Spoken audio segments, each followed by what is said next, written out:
right, so as we last left our heroes, they were inside. As some of you can see, not everyone, but on Roll20, some of you could see, you were on the large floating casino slash hotel, independent casino run by multiple underworld groups who have contributed to it. It's an independent place that it travels from system to system. It's always on the move. Usually pick scenic locations where they hang out for a while. On this instance, you are on the ice world of Sujal, which is uninhabited, but it has those greenish aquamarine mountains and ice formations. That's why they picked the planet. When we left off, most of you were at the bar. You had gathered at the bar down on the main floor of the casino when you were speaking to the Twi'lek. I don't know which one's the GM. You were speaking to the Twi'lek shady character, the female Twi'lek named Jot Yo, if you recall. And then there was a rumble underneath your feet, and the entire ship began to vibrate and tremble a bit. You see drinks rattling in the bar behind you. The glasses and bottles are all shaking. The large chandeliers at the top start swaying. You look out the windows at the majestic landscape behind you of the mountains on Sujal. They are shifting at a much higher rate than the normal drift that the large station was taking. Something is definitely going on with the engines or something down below the ship. That's when Jot stepped forward and said something about things are about to get more interesting. And she takes a couple steps away from the group and stops, and she's looking out. You see people on the casino floor. Blast, you're the only one that's not on the ground floor. You're upstairs in the high rollers area. Because Zaf is not here. Yeah. Zaf definitely. He's up there. Technically, Zaf is upstairs with Blast right now. But for those of you down on the ground floor, as you can see in the image there, you're looking around as the patrons, the people who are playing the games, the people who are there in the lounge, at the bar, they're getting more and more concerned. The vibration, it's nothing violent. It's nothing like shaking. It's not like a Star Trek thing where they're throwing back and forth. But you see they are getting concerned. Some people are guarding their chips. Some people are making a little quickened pace away towards exits, not really sure what to do. The floor manager, the very tall, slender Moon, you see him motioning, trying to settle people down, but there's a lot of confusion at the moment. So you said Jatyo started getting up as everything started shaking? She took a few steps forward away from the group when all of you were speaking to her. Well, just for clarification, me and Larson were down the bar from them because we had already talked to her. Yeah, Hose came up and started speaking with her, flirting with her. You try to stop him. Well, we lamented, but we didn't try to stop him. Perhaps we should have. But so Larson sees her, not Larson. God, I'm getting my people confused. Gordo sees her start to stand up and kind of step away, finally get moving. So he finally despite all the shaking, he taps Larson on the shoulder and he says, "Well, looks like something's about to start." And then he goes, "Where's the Ewok?" Are you asking me? Yeah. All right. So I kind of look around. I'm just like, I think he went upstairs. I'm not sure. He says, "Come on, let's get him and Zeph. You don't know what's about to go down." So Ordo's gonna start heading up towards the high roller area. Okay. You start moving through the crowd again. Most people are a little apprehensive at the moment. Larson, are you following behind? Yeah, I follow behind, and I took the extra motion to undo the strap on my holster. Mm. But I don't draw. I just undo the strap. Okay. Jot is going to glance behind her slightly in your direction, Hose, and she makes a little motion with her head tails that in your language where there's communication that's done through the head tails as well. She seems to be gesturing for you to come closer to her.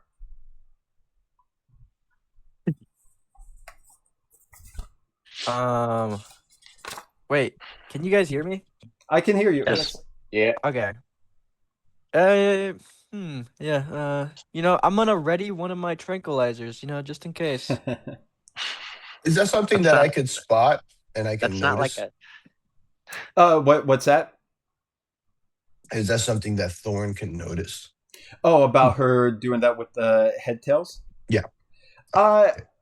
I would say even if you didn't notice, even if you weren't perceiving it through the head tails communication, you could see she clearly looks back at him before Hose starts moving forward. So it does look like she is beckoning to him, even if you're not really sure what the head tail movement means.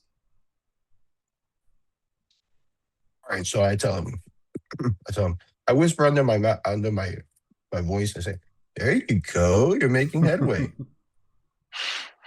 And that's not like a dart, right? Nick, that's It's not like like a a syringe, trank. isn't it? No, it's Yeah. not. It's just the drug. Like, it's just a vial of the drug. Wait, is this true, Bill? Is this factual? Let me take a look at exactly what's written on the sheet just to make sure. He could just smash the vial on her head. Yeah, do nothing. Get like, hey, you want to drink this? You thirsty? Let's see here. It says ranged light. Oh wait, no, that's not it. No, it just says poison. anesthetic of a one. Yeah, dose, it's not even a threat, weapon. No free maneuver. So yeah, it's not in any. Oh man. Any device to apply it. Yeah. Yeah, it's just your weird roofie friggin' drug. Hey, you're at the bar. You're at the perfect place for it. So. Okay. Oh, I guess I'll just go up to her. Okay, she's just standing pretty much at the edge of the bar. I also want to remind you all again, I said last time, but just so nobody misinterprets things, the images we use on Roll20 are just to kind of set the tone in the atmosphere. It's not the exact thing that you're looking at. So imagine the casino room is actually far more massive than this because you're in a much more massive vessel. So the bar area is much bigger than just like the five of you cramped in there. Okay. Just want to make sure. So she's at the edge of the bar area, which then looks out over the main casino floor and across the way is the lounge area. And she's standing there, just observing, looking back and forth very slowly, waiting for you as you catch up to her. Are you going to stand at her side, or where are you going to be?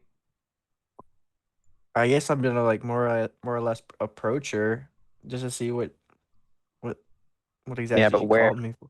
How? Like, okay, yeah, I guess maybe beside her. Okay. And then I'm gonna look over to see where Ordo and Larson go. Okay. Yeah, you see them heading off. Thorn, are you staying back at the bar?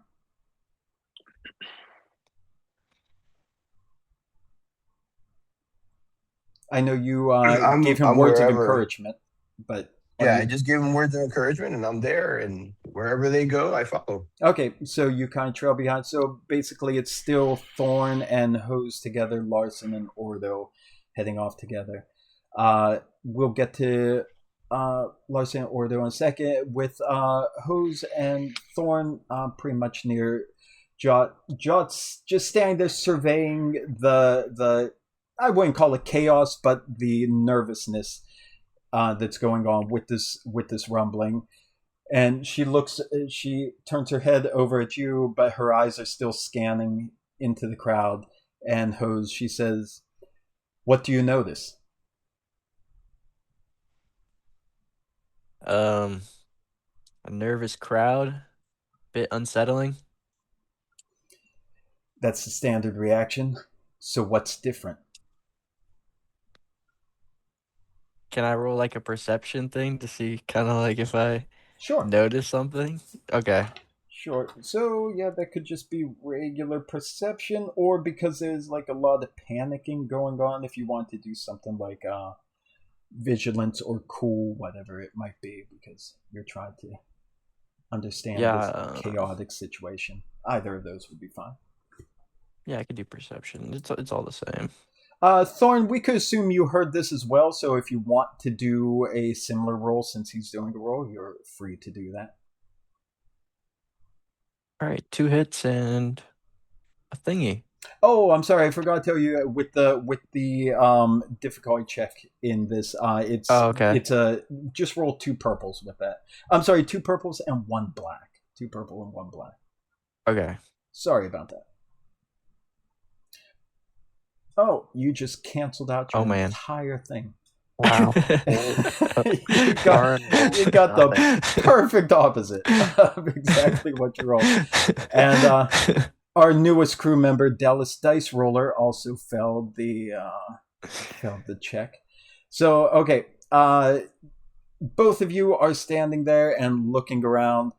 And after a while, she realizes that you're not seeing what she wants you to see. She lets out a sigh. I'll give you a hint. Over there by the stairs. And I look over at the stairs. You're looking at our stairs, and you see, just looking through the crowd, with, again, most people being very apprehensive, some of them guarding their money, some of them cleaning up.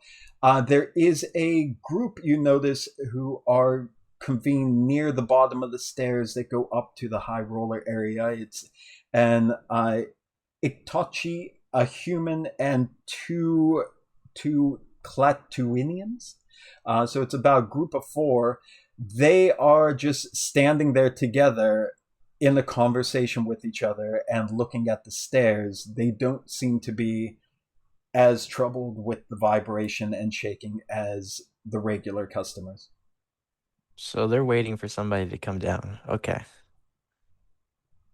Yeah, it looks like they're about to be waiting for somebody, aren't they? It looks like that indeed. Maybe mingle a little bit. I'm gonna go over there. Good luck to you. I'll keep my eye on everything else that's going on. This should be fun. All right, I'm just gonna start heading over there. Okay, Thorn, what would you like to do? Stick with Hose, or you have something else in mind? I tell her, is this your doing? She turns, looks at you, and gives a kind of crooked smile. Doesn't say anything, though. Hey, with you? I travel alone. So, if they get in our way, you wouldn't mind they disappear? I think whatever reason you might be here for, they might be here for a similar purpose that I would guess goes against your own goals, so it might be in your best interest if they go away. And that wouldn't be your same interest. My interests are my own. Not similar to theirs. We're all similar in our own ways, but I have my own goals here.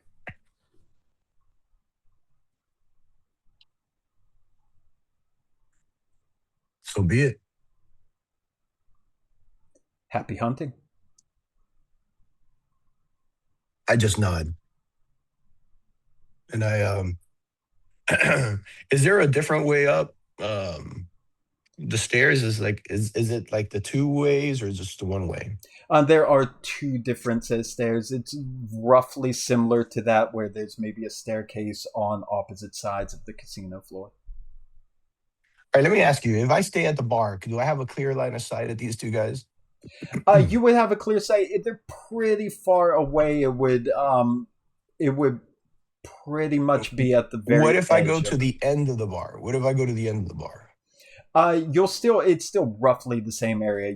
You have to, like I say, it's a much wider space than it looks like in the image. You'll see them pretty much similarly from no matter which way you're at, but you could potentially, if you're trying to like take a, I don't know, like a sniping perch from the middle of a bar, you might be able to do a look around and see if there's a place that's. What about the closest game?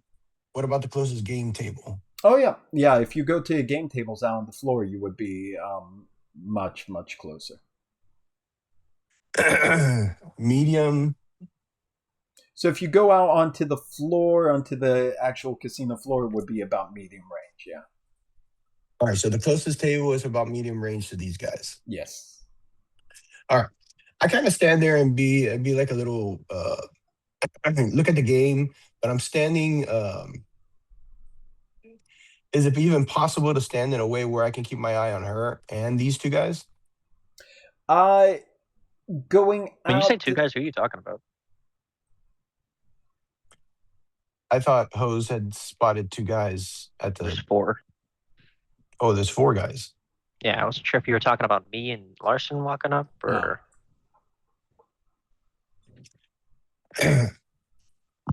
So yeah, there's a group of four of them standing at the base of the stairs, not really reacting to the vibration, but they're in very heated conversation and looking at the stairs.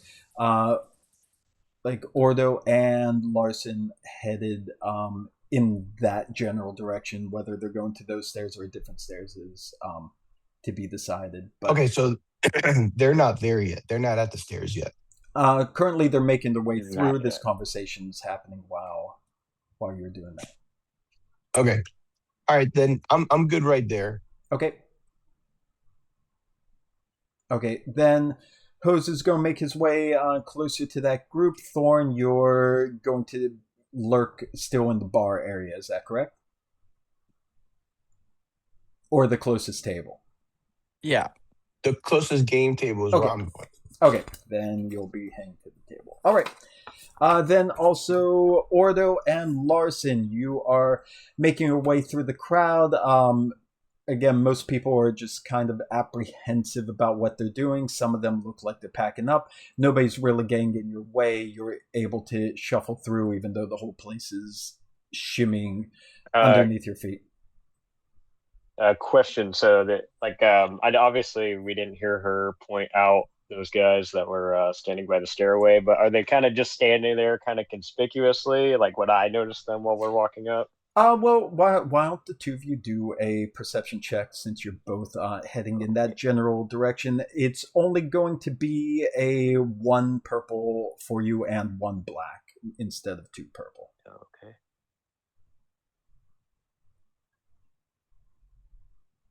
Okay. What's my dice rolls? See, Larson, nothing there. You do get 2 advantage, so we could talk about that in a moment. But let's give me a second. I gotta reload my hyperdrive. It's not giving me like the dice. Oh, let's see. I have a hard. Not that one. Not that one. Fuck. Okay, no, I did the red light one. Also, you do have. I think we do all have the spare sheets on Roll20. If you can't access the hyperdrive one, you could always check. Whatever. Perception. I have 0 levels of it. It's cunning. I have 2 levels of cunning. Again, you could, because of how, like I said, same thing. If you want to roll like vigilance or cool as well, since you're trying to see through the chaos there, I'm fine with that as well. I'll roll vigilance then, which will be Oh, Larson, I didn't mention that to you either. So if there was actually a better role that you would like to use, by all means, if you want to redo that role. Oh no, perception was much better. Okay. Oh wait, did you say one setback as well? One setback, yes. Whoops! I just wrote the whole thing again. Ignore that. I want the first one. I just wrote nothing. Okay. Nothing. You just got a big black square according to that. Okay. All right. Then Larson, you don't notice anything out of the ordinary, but you do have 2 advantage that we might be able to use into a narrative sense. I'll let you think about that when we talk about Candaris. Since Candaris, you did get a success, you also got a threat, but your success is also a triumph of all things. So here's what going to do with that success. The success and the fact that it's a triumphant success is going to mean that when you're heading to the stairwell, let's say that you are going to the opposite stairwell, not the one where the group is that we've seen before. Let's say closest to you. So let's put that on the map here, so it makes it a little bit easier to visualize. Give me a second. So you're heading to basically this stairwell on the right-hand side. Candaris and Larson will put you in that direction. Hose, you are heading in the opposite direction towards the other stairs where you saw the group. Thorn, you're stepping out to the closest game table. So what you see, Order, when you're hanging up, you've taken point. You see at the stairwell, at the bottom of the stairs, you see 2. If I can send it to you, 2 Rhodians are standing at the base of the stairs, and very suspiciously, the 2 of them met up in this chaos while you see everyone else is looking worried about what might be happening when their flying casino has the potential to come plummeting to the ground. You see these 2 Rhodians are meeting up and conversing about something and gesturing towards the stairs. That makes you pause in your journey. Like, okay, something's clearly suspicious about that. That makes you think something's going on. You stop, you're looking around, you're taking it all in.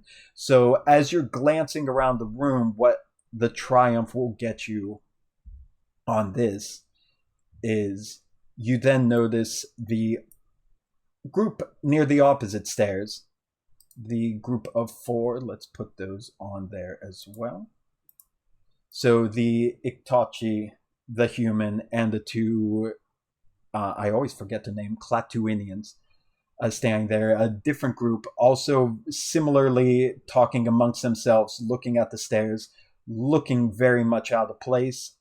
And since that is a triumph, I'm also going to say, as you're glancing around the room, you notice at the very, very far end, almost as if they're guarding the exits out of the casino, you see 2 very out of place looking humans that are a little too prim, a little too proper than the shady people who are in this casino, and they have taken up a very strategic or tactical point near the exits to make sure they see anyone and everyone who is leaving this casino.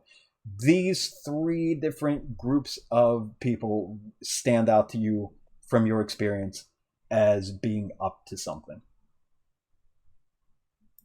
Okay, so after Ordo stops and kind of glances around real quick, he'll be, and like, I don't know, maybe Larson like stops in front of him and he's like, "What's up?" And he goes, so he'll like look around and then he'll kind of wave him to keep going, but he'll like be walking slower and he'll be like, "There's 3 groups that I can spot right now. There's two humans by the door, by the exits. A little too fancy, I suppose, for a place like this. Group of Rhodians to the staircase we're heading towards. Well, 2 of them, and then there's another group of 4 at the other staircase. Human, Canonians, and what was the last race? Iktachi, and that's the one that I stumble across saying every time, so I apologize. And Itachi. So looks like we're about to have. Looks like there's about to be a bit of a Western standoff. Actually, out of character, which staircase are we going to, Spencer? The one with 2 Rhodians. Okay. When you motion over to the Rhodians, I'm gonna go like. You want me to watch the staircase while you go up? Yeah, that's a good idea. You watch if these guys. You got my com, right? Yeah. This is all right. If they start to go up, just see if you can stall them. Otherwise, I'm gonna go and grab Blast and Zaf. We gotta find this guy and get out of here. Okay. So he'll and then they'll just keep going. Okay, then we'll come back to you in a moment. Right. Blast, can we get to you now? Hello. There you are. Welcome. Yes. Welcome to the session. Here we go. So, Blast, you were upstairs. You were talking with Alem at the same time that this rumbling started to happen. Zaf helped Alem where he looked shaky away from the table. You came over. He talked to you. You realized you did meet him years ago when you actually first left your world. He was a passenger on the ship that picked you up, and that you were a part of the crew for a while. So you don't really know him that well, but you do recall him from that flight. Then again, the whole place just starts vibrating. Nothing violent, but enough to literally rattle the people around. But without even making a perception check, as you're looking around what's going on, if you look at the table where Alem was playing with the people around the table, let me get you a visual up there just so we are good on that. So where is the high rollers table? There we go. So look around the table. Again, it was Alem at the one end. You were in the one seat. You've moved away from there by this point. However, there was the human. There was across from the human, the Iktachi. There was a Rhodian, and there was Aqualish at the end. The human, the Iktachi, and the Rhodian, they seem to be very, very focused on the 3 of you talking together, Alem, you, and Zaf.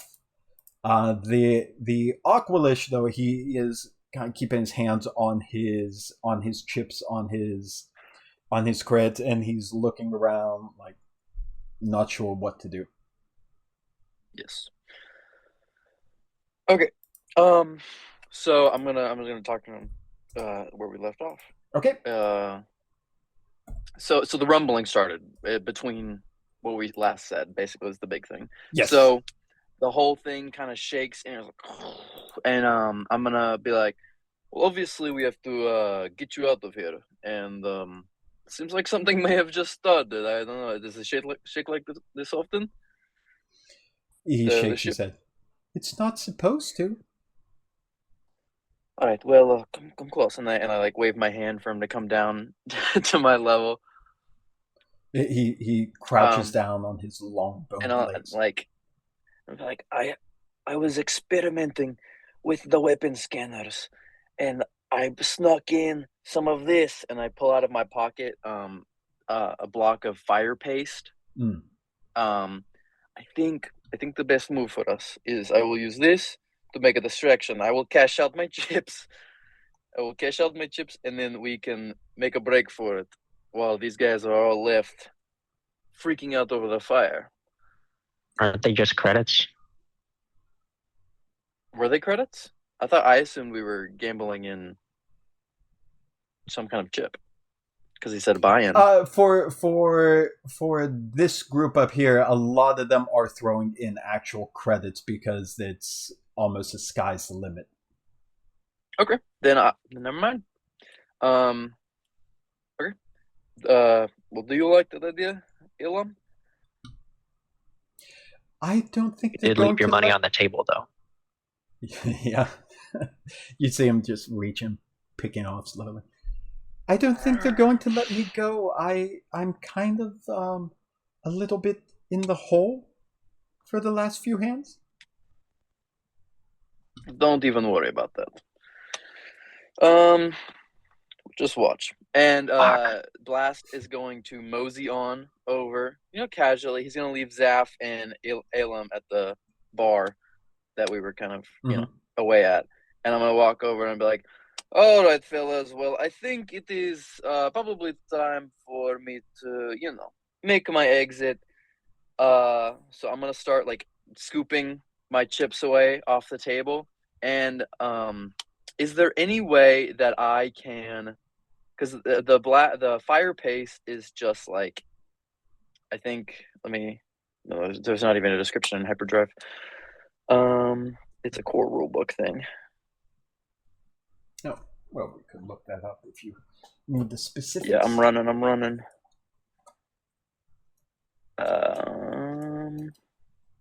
Is it not a core rulebook thing? Was it a hired guns? That's a good question. It might be under like survival stuff. Oh, it was in the hired guns book, Dangerous Covenants. Okay.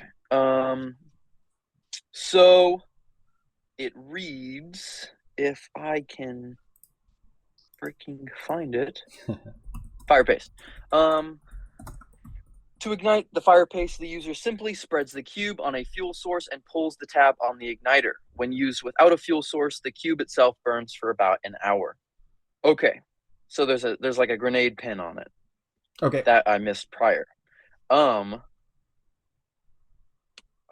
can I do? Okay, I have an idea. Can Blast in his small fingers spot any loose threads on this human man's clothing to the side of me?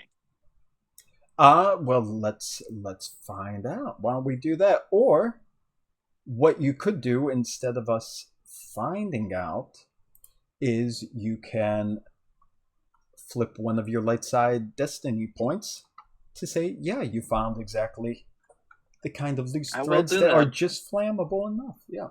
So no, he's trying to trick us. He's gonna take all the force points. No. Now I have 5. That, yeah. Okay, so flipping that to a dark side point, that makes it 1 light side point left.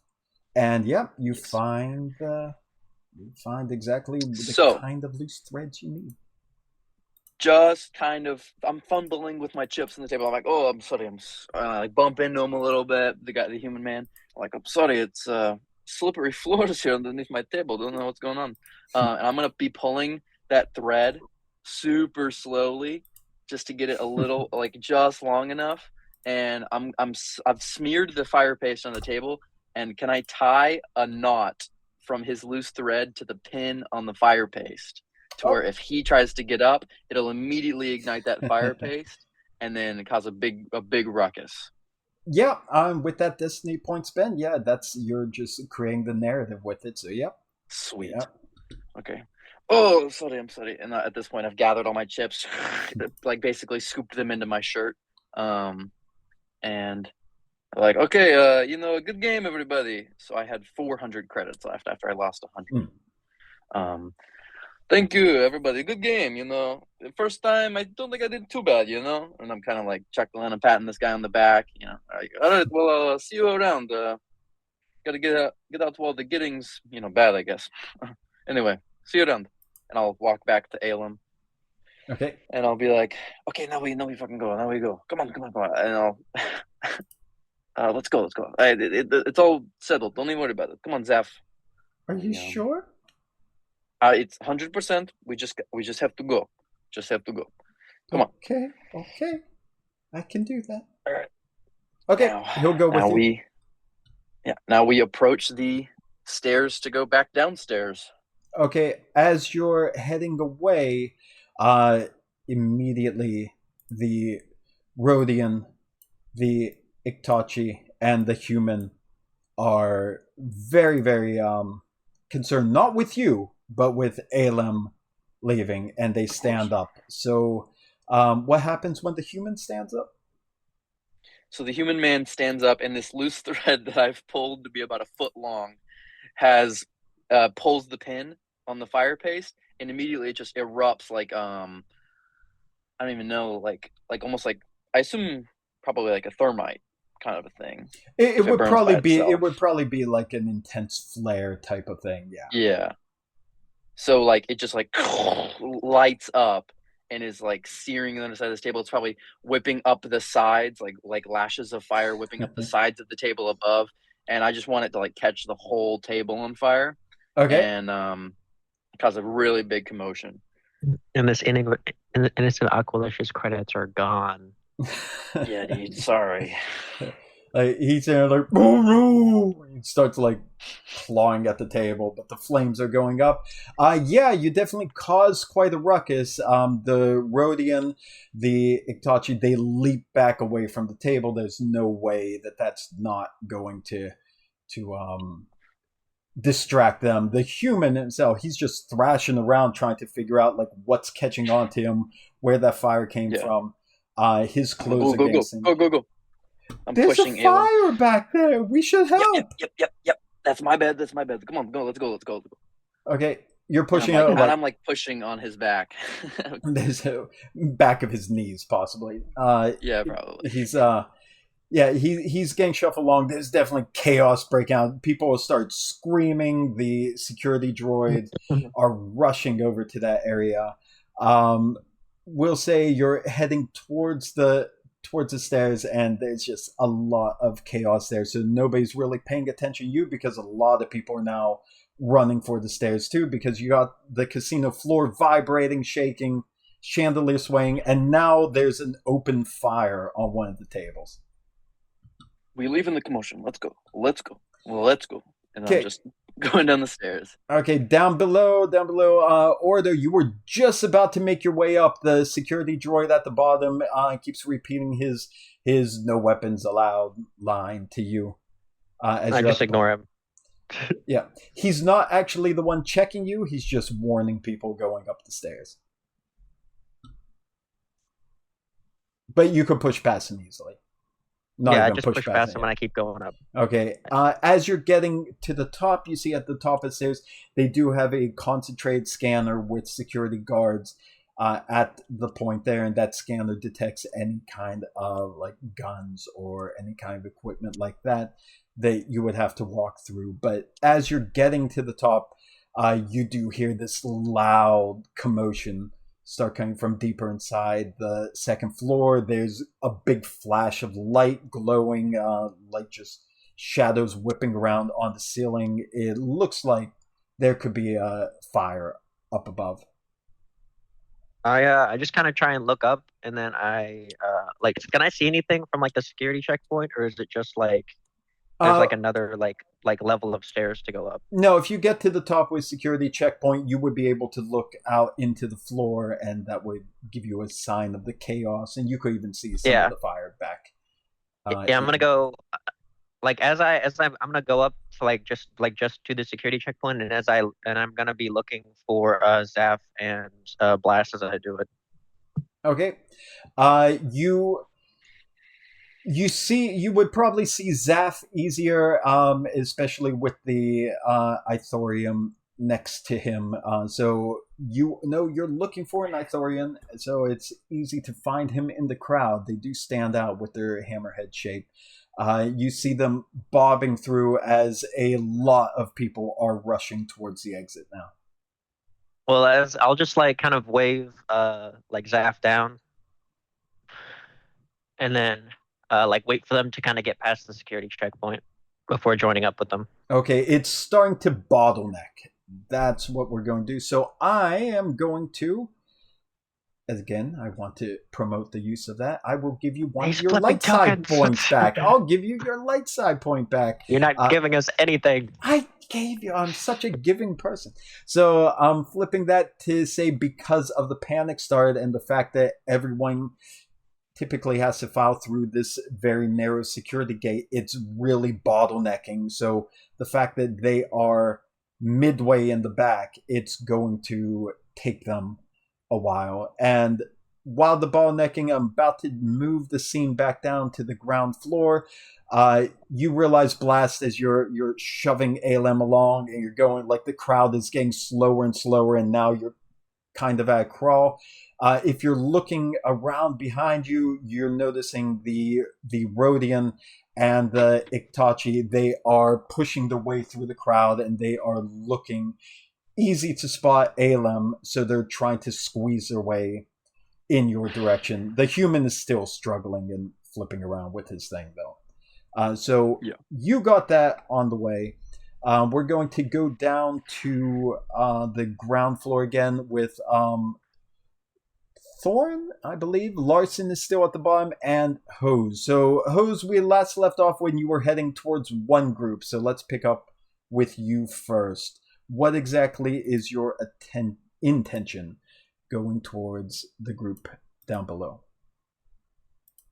Originally, to just kind of distract them. Maybe I could like stop whatever they were gonna do, and maybe they could come down the other side without them noticing or something. Mm-hmm. But since I'm hearing all this commotion, I'm assuming upstairs, You'll start to hear it very, very soon, yeah. And people are going to start trickling down, like first a stream, but then a trickle as the bottleneck starts. I'm probably gonna I I might don't know. This start sounds like heading to the metagaming. What's that? I don't know. I said, I don't know. This sounds like metagaming. He's like, oh, something's going to happen. I should go to the ship.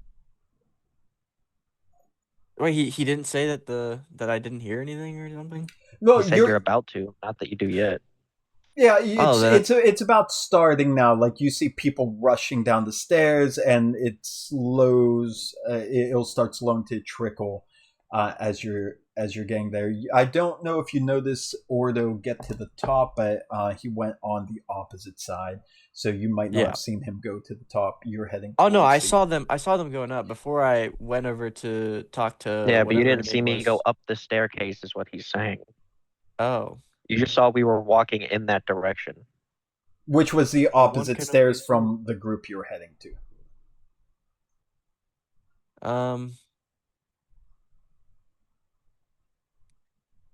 I can go. This is just so weird. Like I really don't know what I could do like for things like this. I guess I could go. I'm gonna go up the stairs and do you guys know about these guys? Probably not. Yeah, they left before you spotted them, so Hose would probably assume they don't know he's there, unless Larson catches up with you, because I believe, Ordo, you did point out all the groups, correct? I did. I pointed out all the groups to Larson, and then Larson's just kind of waiting to like try and distract these Rhodians if they try and go up. Oh yeah, so Larson's going to be focused on the Rhodian, so you probably don't know that they know about that group there. Okay. And Thorn's still lurking in the back from behind, so Thorn is pretty much the wild card in the scene where it could go either way. I'll probably hang back with Thorn until commotion starts, and if anybody starts shooting, I'll start shooting. Okay, so you see things are getting a little bit weird. There's people flocking down the stairs in much larger numbers, so you're going to back up and regroup with Thorn? Yeah. Okay. Thorn, what would you like to do before I get to Larson? You'll notice as you get to the table, because you want to keep an eye on Hose, he gets part way to the group that you spotted, that you all spotted together, and then something changes his mind. He backs off and he looks around, finds you, and starts heading back to your direction. What would you like to do? 4v1 doesn't seem to fit your taste. A bit of commotion sounds like it's about to start. So, thought it might be smarter to come back here in case a little bit of a fumble goes about. A little commotion got you scared. Yeah. Mm. Yeah. Yeah. You're right. Yeah. Well, from here, I saw Larson's hanging out over there. Order went up, and those 4 guys are keeping their eye up on the stairs. I say, maybe we hang back behind them, and as soon as they spot whatever they're spotting, if it has anything to do with our mission, we'll be at their backs. Not really the smartest decision for my character, but if you think you can handle that, if you think you can handle at least 3 of them, I could probably take out one. Wait a minute. What is it that you do? I drive. You don't know how to use a pistol? I do. You don't know how to fight anything? I just don't have very much like armor. So if I take a hit, I might go down. This is all out of we're all out of we're all brand new, man. We all don't have like great armor or anything. You saw him with Yo. He's a lover, not a fighter. He's for real. Yeah, he's. Please don't encourage him. Well, while this is happening, while the 2 of you are reconvening and talking about that, Larson, what would you like to do?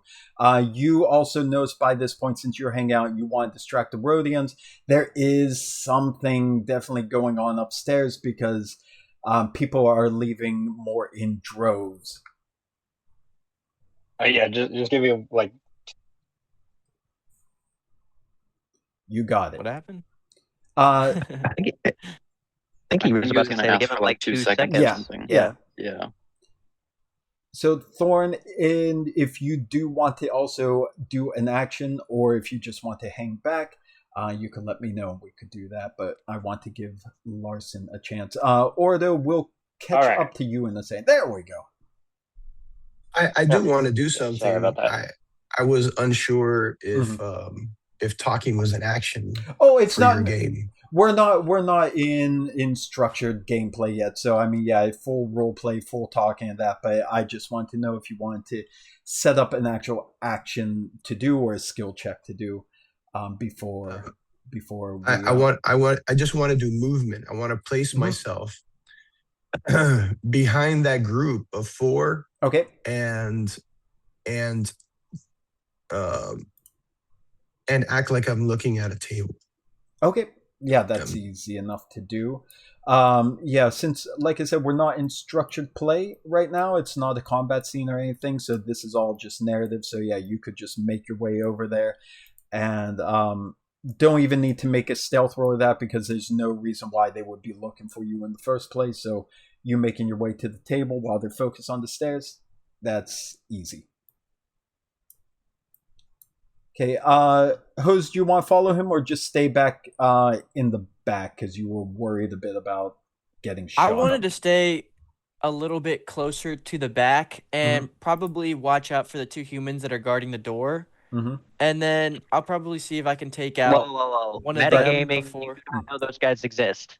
Yeah, Hose does not know about those 2 yet. Oh, really? Only Larson and Ordo know about those. Right now, you and Thorn only know about the group of 4.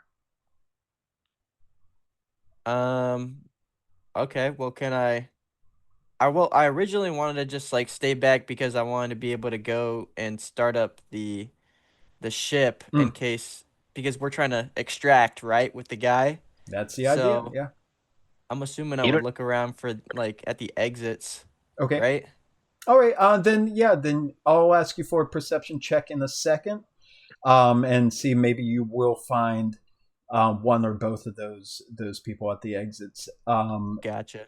Then, but first, Larson, can you tell me what you're doing? All right, so let me just give me just a brief description of what I see, just to make sure I got all my facts straight.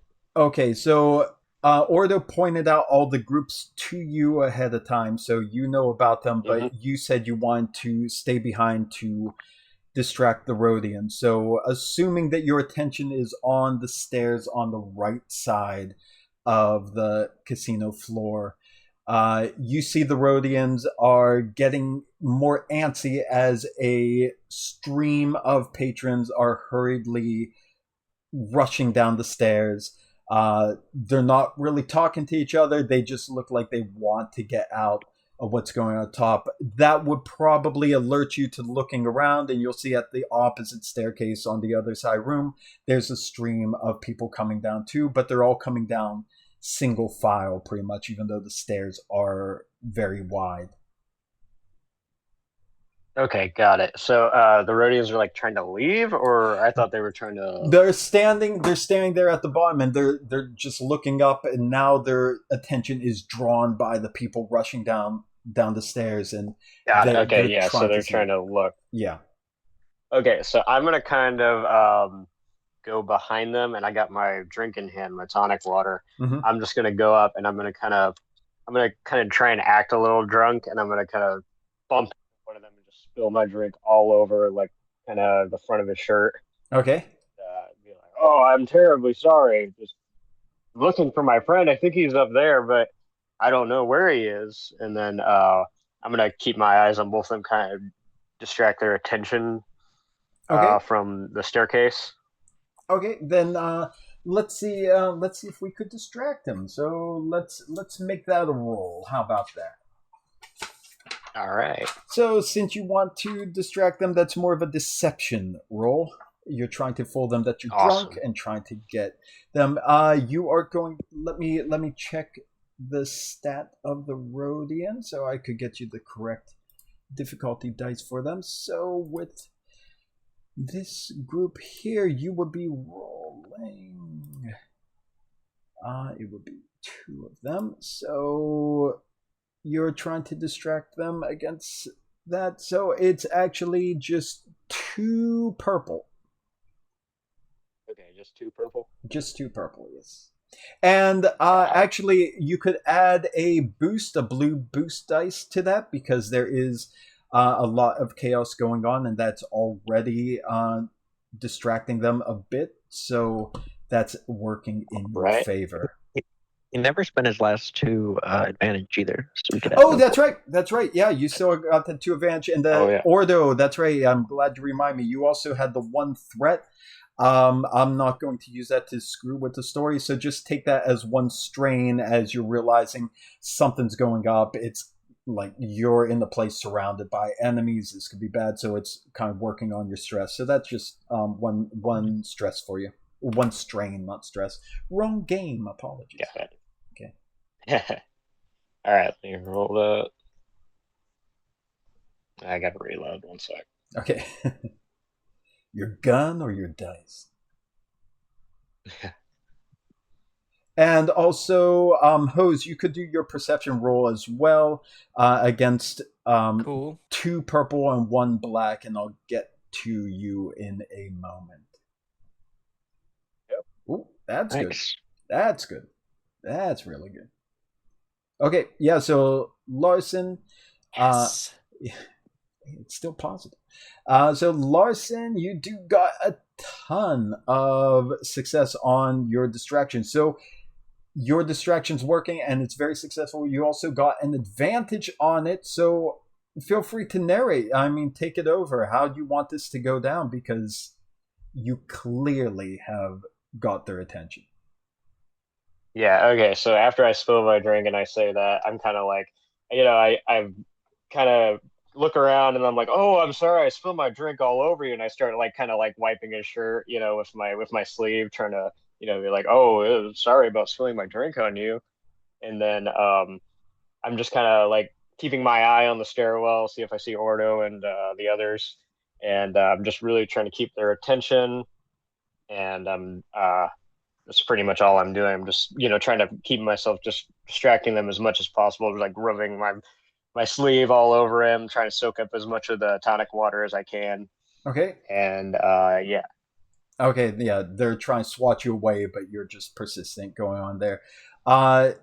Hose, you turn and you look at the exits. You don't spot anything out of the ordinary as you're heading towards the exit, but with the one advantage, as you're going by, Jot motions to you as you're trying to rush out, and she's waving you over with a very disappointed look on her face. Okay, yeah, I'm gonna go over.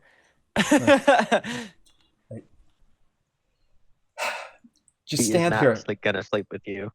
Stand here for a moment. You're cute, Yep. but you're not that bright.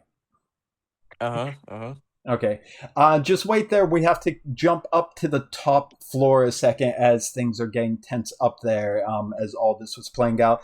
Right now, Blast, you are in the middle of the crush as people are trying to get out. It's smooth because you don't really have to worry about too much security on the way out since everyone already has their weapons confiscated at the bottom. But it's just a matter of people trying to squeeze through, which is slowing everyone down. You see the Rhodian and the Iktachi. They are weaving their way closer from two different angles. They're not side by side with each other, but Alem with his big hammerhead eye stalks makes quite a beacon to find inside the crowd, and you see they are getting closer. Dude, you gotta flip a light side token to escape. I could do that. You could create a narrative. Yep. Trying to go to the second floor. How rough are the people in this crowd getting? When they see there's a fire behind them, the floor's still shaking, and they are people that have a lot of credits in their pocket. Once they see the crowd's not moving, they're getting really rough with each other. They're starting to push, they're starting to shove, they're starting to scream. There's insults in multiple alien languages flying all over the place.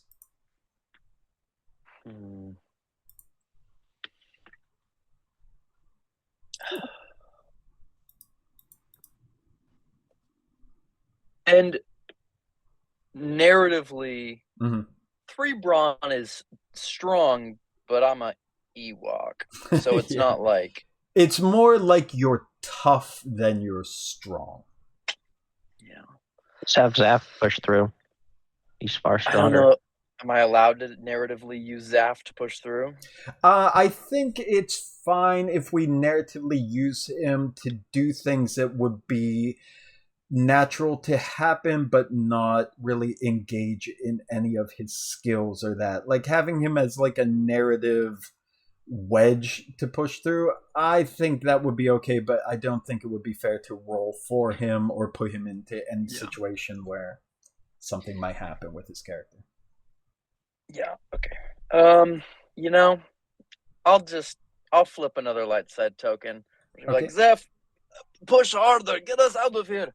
And have him like get in front of Alem and just, you know, start shoving his way out with his oversized what are they? Sorry, I'm forgetting the race name. Throbbing Gunkin muscles. Yeah, exactly. Throbbing Gunkin muscles.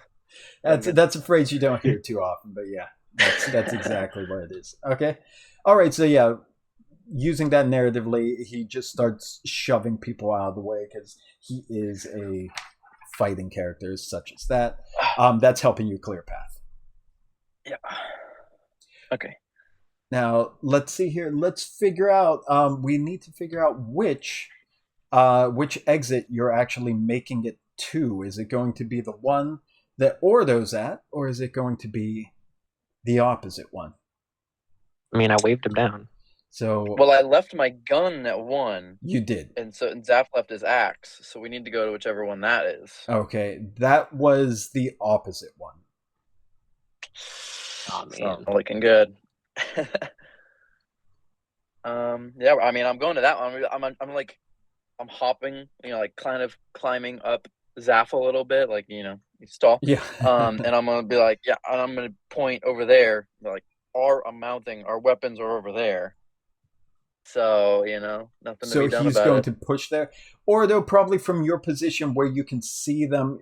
You see you're waving them down, but they're heading towards the opposite exit through the crowd. Yeah, I was saying, like, I was climbing up Zaf a little bit, mouthing at Ordo, who was waving us down, and be like, our weapons are over there, like gesturing and mouthing. So you definitely can't read his mouthing super well, but it's all the fur around your mouth. It's like hard to make out. Yeah, Ordo would just see them like walking the other way, and he'd be like, "Take Ferric," and then he'll like head down the stairs.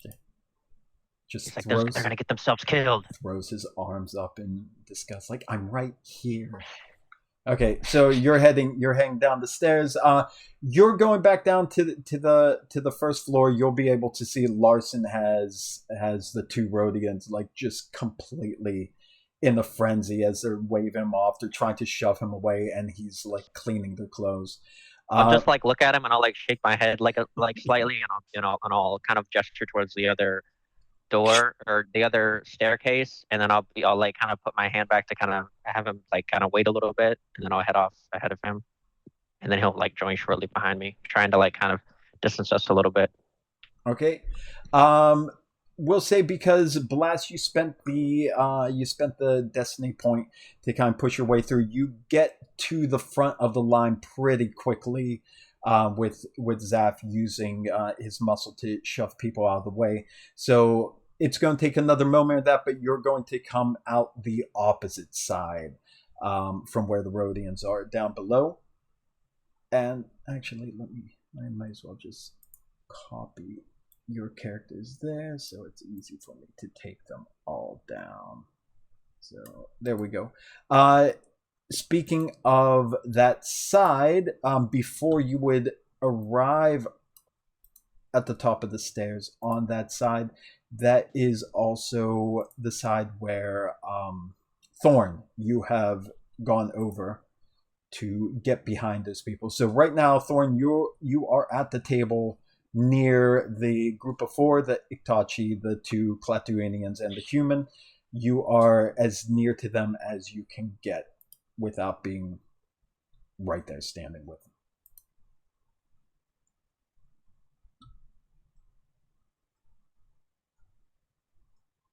If you are speaking, Thorn, your mic's on mute. So all right. I'm good right here. If you like, I could tell you what my intentions are. Sure, go right ahead. The guy that's closest to me. Mm-hmm. See what I'm thinking is like hunting ducks or anything else. You shoot the ones in the back, so the ones in the front don't see what's happening to the ones in the back. Mm-hmm. So whoever's in the back, I'm gonna use one action to punch them upside the head with my left arm, and then with my right arm, I'm gonna shoot the guy next to him. Okay. And take a threat. What do you call that? For doing two actions, you take something. I forgot what it is. That's two maneuvers. You can attack with two. Yeah, you can attack with two weapons, but it like upgrades the difficulty of one of them. Yeah. To like, but you take strain. You take strain for doing that, don't you? That's two maneuvers. No. I'm sorry. Yeah, you're doing two actions, like two attacks. You can do like a 2-weapon attack, but maneuvers is like moving and stuff that it doesn't include rolls. Oh. Like drawing your weapon, you'd have to draw your weapon and move, so you take 2 strain, and then you do a 2-weapon attack, which will just make both attacks more difficult. All right. So then, you know what? I would go ahead and draw my weapon out of my coat. I basically just have my hand on my weapon. Okay. And putting it out slowly, disimuladamente, meaning in a way that nobody notices. Like just have it so ready that it's almost like out. Okay, so you're probably sitting behind the table, standing there like you're looking at the table. You're taking the gun out keeping it like concealed, right? So Yeah, just when things are ready, maybe I could put it under. Maybe I could put it under my armpit or something like that. something. Okay, so right now, not going to make any roll to see if people notice because there's enough craziness going on. There's no reason why they'd be looking at you at the moment. So for now, yeah, you got your gun at the ready. You don't have to worry about drawing it when things go down. Okay.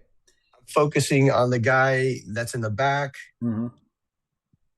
to pop him first. Okay. And I'm done. So once it happens, so he's taking a position doing that. Ordo, you get down to the bottom. You already signal with Larson. By that point, we'll say that's about when the other three, if I copy them correctly, there they go. They came out at the top of the stairs on the other side. So one blast, when you get to the top of the stairs, you get your way through the crowd, through the security checkpoint, and you're heading down the stairs. You see, as you're running down, the people in front of you are heading out. The people on the ground floor, they are all trying to clean up their stuff, get away. There is a group of those four standing at the bottom down there. They're looking up. And as soon as they see you all, they start to react.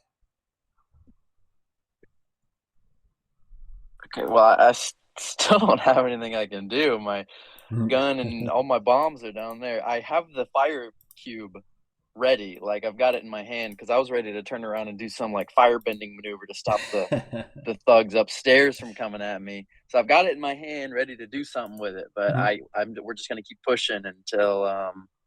I can do something within melee range, or we can get our weapons. Okay. As you're heading down the stairs, the group of four, they start moving up the stairs towards you. The Iktachi is holding his hand out, trying to signal for you to stop. By now, everyone on the ground floor is also seeing this as well. Also, I'll just say very quickly before we get into anything else, Jot is standing there with you, Hose, and she looks over at the group there and points it out to you. Said, "No, just as expected. It looks like they have found what they're looking for. And from your friends moving along, I'm pretty sure you got very similar interests. But you might want to watch the two humans that are guarding the exit because I don't think that they're part of the usual type of people that hang out in this place." And that's when she points out the two humans near there. I didn't notice those two there. Yes, I realized must have that. Escaped my view. Yeah, must have. That perceptive man such as yourself, yeah. Yeah. So, what's over by these two exits? Like, it looks like there's another counter or whatever. Well, there's tables and there's like there's a bunch of things as you would imagine to find on a casino floor, different machines, different games, and that. But you can imagine the exits are a little more isolated up against the back wall of opposite sides. So there could be a variety of games, plants, desks, things like that for checking in for multiple purposes. I think I'm going to grab a drink and then post myself by the door. Probably close enough, but out of his view, like to the right, like the human guard on the right. I'll probably put myself just by him, but out of his sight. Okay. So we'll put you in position down there, and we'll see how that goes in a second. All right, everyone is now pretty much on the same floor in the same area. The group of four have started to move up to the stairs to intercept Zaf, Alem, and Blast. Larson, you successfully distracted the two Rhodians. They are completely thrown on their back foot. They're out of it. You moved away. Did you go away with Ordo? I'm sorry, Ordo, you came past him. Can you remind me again? I just kind of gestured for him to kind of like wait a little bit before joining me, like heading back towards the other staircase. Okay, So you're So that way these heading guys back- wouldn't immediately Alright. be like, oh wait, I'm Mandalorian, and then try something. Okay. But And as I'm yeah. like heading towards them and I see them heading up, Order's just gonna draw his blaster. okay, so if we're going to draw weapons, let's go into more structured play elements. So that's going to be initiative. So let's all do that. And where is? Let me get the stats for this. What do we roll for initiative? For this one, since everyone here is expecting the combat because you are pretty much the ones initiating it, it's going to be cool. Dang it. All right. And Way better at Okay. vigilance. let's Bam. And there's no difficulty on this. We just roll the 2 that are our cool dice. yes, Or and you're trying to not see two, how but- many successes and advantages you roll. Not Ooh, bad. 2 successes. Fuck. Damn. Or successes. Damn. Okay. Somebody's looking pretty cool. Today's your day, Larson. And hang on. And just a question: how crowded in are like me, Elam, and Zaffo isn't here? Since At the this point. stairs do spread out, they are quite a large staircase. You would be able to spread out and Okay. be in a line if you wish. Yeah, you gotta leap at one of them like a spider monkey. Let me see here. Okay. I need to Just do good to know.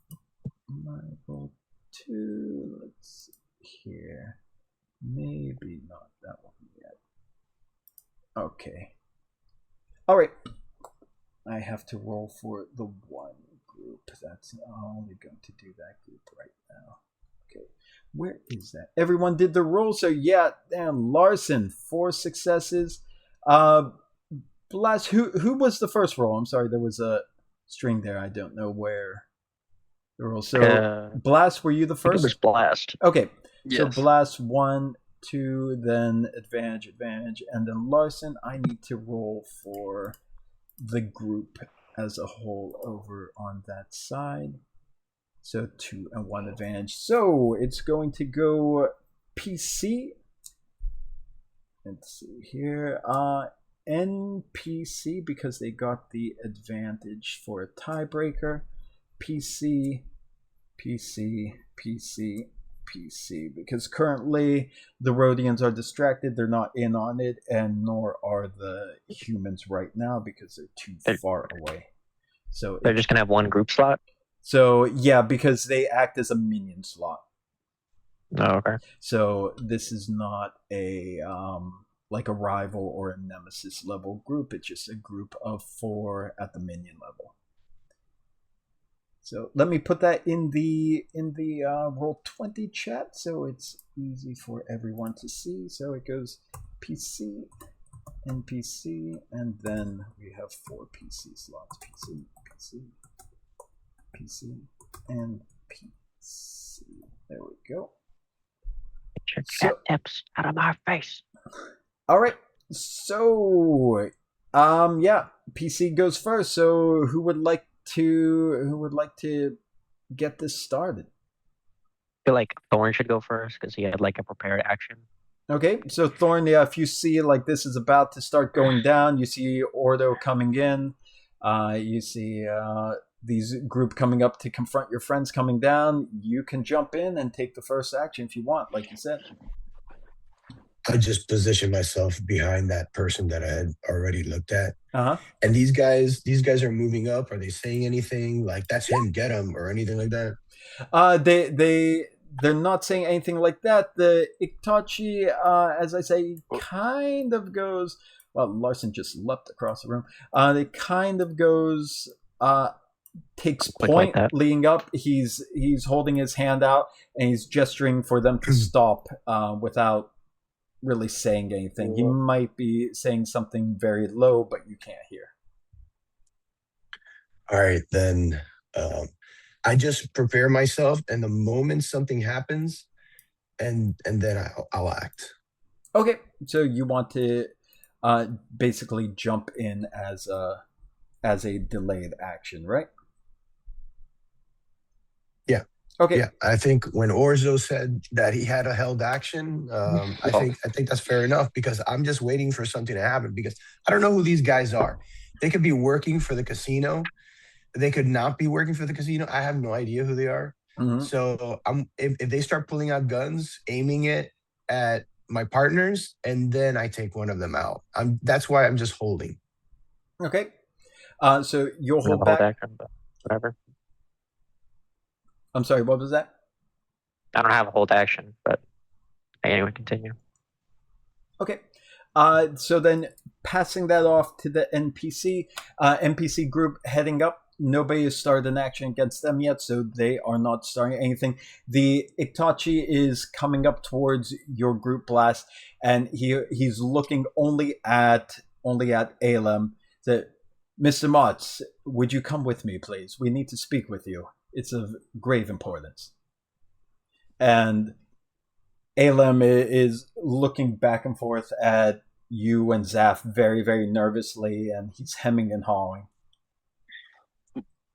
Okay. Blast. I have a plan on my turn. He's going to out the side of the mouth that is closest to you, since he has a mouth on both sides of his head. He whispers. He whispers like, "They're with Black Sun."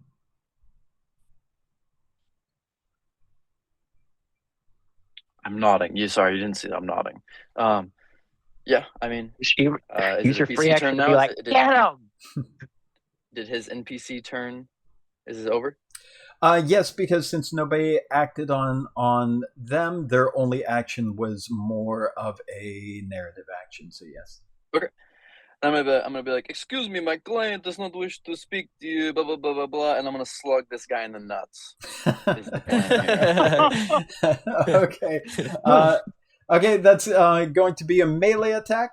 And since you are short as well, and he's not really expecting it, since in the narrative he was focused on Alem, I'll let you have a what's it called? A boost die, a blue boost die as well. Yes. Melee attack is 2 purple.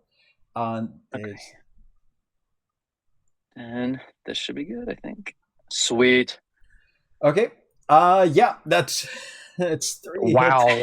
hits for punch to the nuts. Yeah. Which in some cases would be a little extra difficult, but due to your height, not so much. So yeah, It's the natural punch place to the to jaw, go. you know. Yeah. Yeah, exactly. So he's not paying attention So to you. that's- You make your way downstairs. You do that. Yeah. Yeah, so that's 5 damage. 5 and then damage. The despair, Okay. of course. And Wait, I thought you had 3 brawn. That should be 6 damage. No, because there's two success bonuses that add 1 each. Oh no, No. they all had bonuses.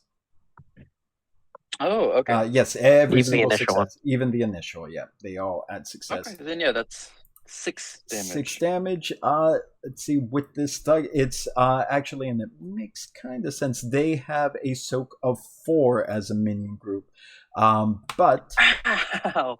hang My on. hand. Boom! What are you made of? Or just punch steel. Yeah. Hang on a second. So, doing that as action there. So you do 2 damage to him. So he goes, grabs himself, lets out a yelp, doesn't even know where it came from because he wasn't paying attention to you. All he knows is he was talking to ALM, and next thing you know, just like lightning bolts of pain shoots up from his groin. So The comical, like, ouch! Yeah. Okay, he's kind of bowled over, and the other 3 are now aware something bad is happening with the group there. Okay, so yes, And then I'd like to use my maneuver if that's not a big deal. I'll be like, everybody move, and Zaf, give him. I'm gonna shout out for like Zaf to assist Alem in any movements he might have, and I'm gonna run over to where our weapons were kept. Okay. And I think that's probably all I can do. Yes. His action and Like that's this my man in maneuver. nuts runs for gun. The shouting would be incidental, and then running your maneuver down to where the weapons are. Would this trigger Thorn? That could trigger Thorn for right now. So yes, Thorn, you would be able to jump in because you're waiting for something to happen. He did call out for you. That threat that he rolled, though, is going to be applied to you as now things are getting a little chaotic, and he's running through the mix. You have Blast running past these people, and you're trying to do whatever you're doing. So what's your action? Are you going to try plugging the one in the back? None of them are looking at me, so I'm gonna walk up to the one in the back calmly, and I'm keeping my distance, my short range distance that I need for my pistol, and I'm calmly gonna go pow and just shoot him right in the back of the head or in the back or whatever it is that I'm allowed to do. Okay. As we're in the structure environment, yeah, you could take your maneuver to get into the short range with him. If you want to get into close range to get right up to him, that would be 2 maneuvers to become engaged, which would be 2 threat, because I don't think you want to give up your action, correct? Or not? No, I don't want to give up my action. 2 strain. No, I keep saying wrong words. Yeah. Okay, I'm keeping my distance so that way my pistol doesn't get any negatives or any like that for. Oh, you're already at a distance where it won't get any negatives. All right, then right there, I go ahead and take a shot at the low one in the back. Okay, so then you don't have to worry about the strain if you're just going to do it from the position where you're at. Then it is going to be a difficulty 2 and 1 black setback die. So 2 but purple, I'm definitely 1, not able. 1 I'm definitely black. not able to shoot twice, right? Not Why is it able. 2 purple? What's that? Why is it 2 purple? You should be at short range. Oh yeah. That's right. Yeah, if you're at short range, that would be because you're not melee. You're doing gun. Yeah, that's 1 purple and 1 black. Apologies. Purple and black. All right, and I'm definitely not able to shoot twice, right? No, not Not unless with your one gun gun. has auto fire or something like that. Okay. All right, there you go. That's good. That's a good one, and a ton of advantage, which is even better. How much damage does your gun do? I believe it does 5. It's 5, and then that's 1 more, so that would be 6. So that would be basically that would be 2 more points of damage after soak, but you also do have the 3 advantage. Could you tell me what your crit roll is on your gun? You are Thorn. Where is crit is 4. Combat. Yeah. It's your holdout blaster, right? Yeah. So 4. The holdout blaster. Okay, so 4 is the crit, so that doesn't do it for crit, but 3 advantage is still massive, so you could use that for a number of things. So how would you like to use your advantage in this case? Can I use my advantage to stay stealthy and that they don't know where the shot came from? You could do that, yeah, and it could even, like if they were going to retaliate against you, that would give you extra bonus to be defended, basically. Okay. All right, so we'll say because of that, you remain stealthy, and the fact that it is 3 advantage, that's a very massive amount of advantage. Not only do you stay stealthy, it adds a little bit of chaos to them because now they're under attack by like invisible hands punching them in the nuts. Something shot them from behind. They don't know where these attacks are coming from right now. So we're going to say there's a bit of confusion for their next action. They're going to definitely suffer from a penalty die on that. But you do, as you're firing through there, as I said, because of the chaos, that's where the black die came in to represent that. You do have a glancing blow on them with the blaster. You do hit the one guy in the back. There's damage being done here, but they're not floored. Next PC, because you didn't want to do any other maneuver, is that right? Thorn?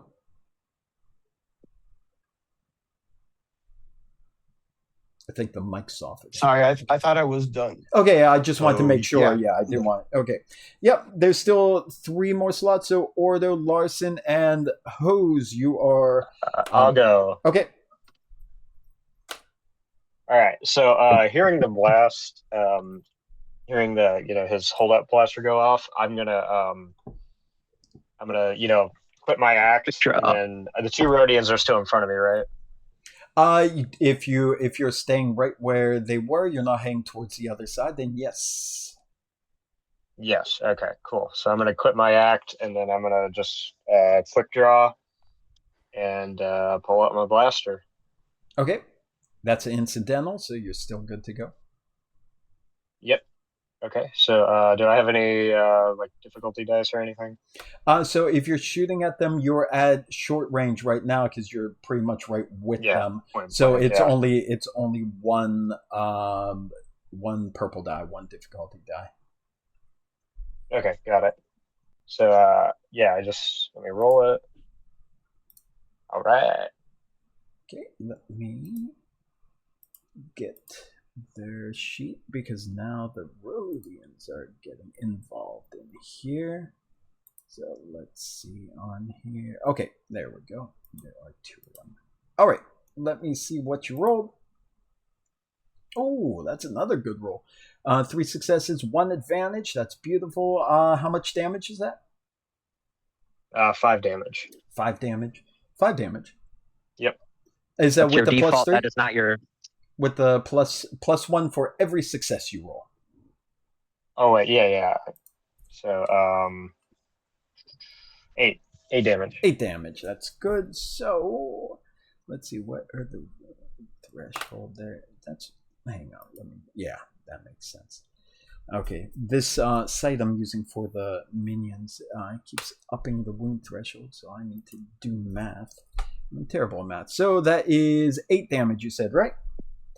And basically, you just take 1 down entirely. So go ahead, narrate how that looks, and you still have the advantage as well. Okay, cool. Yeah. So since my pistol's a slug thrower, you guys just hear this loud boom come from my side of the room. You just hear, and then you just see that one guy fall to the one Rhodian fall to the ground. And then that was the one who I was trying to wipe his shirt off, and then now he's just laying on the ground. And then with the 1 advantage, I guess I can't shoot again, right? No, forgot how. No, not unless your gun has auto fire, rapid fire, multiple shot thing. No, so that's pretty much my turn. You can still take a maneuver if you want to, since your drawing was an incidental with your new. Okay, yeah, good point. I'll take just a couple steps back to put a little distance between me and that other Rhodian. Okay. So backing away to make sure he's not right there to grab you. Okay. Let's see here. The next PC, 2 more PCs. We got Ordo and Hose left. I'll go next. Okay. Yeah, after seeing Thorn shoot one of the dudes, and then hearing the gunshot behind him, we're just gonna be like, "Oh, time to get started." We just gotta start firing at the group of 4. Okay, at the group of 4 in front of you. I guess. Well, how far away am I right now? Well, if you were heading between the 2 of them right now, since you were heading in that direction, you left Larson behind. I would say that you're probably just right about to be. You're still maybe medium range, but you're about to be short range. If you. I'll use my maneuver to move into short range, and then I'll fire. Okay. So moving into short range. Larson, did you use your advantage? I know you did your maneuver, step back. If you didn't use your advantage, then Ordo can basically use that to give himself an extra. He can use it. Okay. So basically the distraction of the slug thrower behind is adding to the chaos. That'll give you a blue die. All right. Ring. I think that hit. I'm not entirely sure. Yeah. That's +5. That's +5. Over my base. 7, so that's 13 damage. Yeah, because you even boosted your damage recently, so getting that 13 damage. Okay, so -4, that's 9 points. Let me start checking this all off here.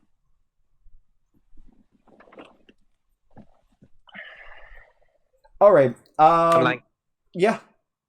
And like narratively, I can fire multiple shots, right? Since they're like a group. Narratively, yes. And put down multiple, yeah. Yes. Because I don't have limited ammo unlike the slug thrower over here. Yeah.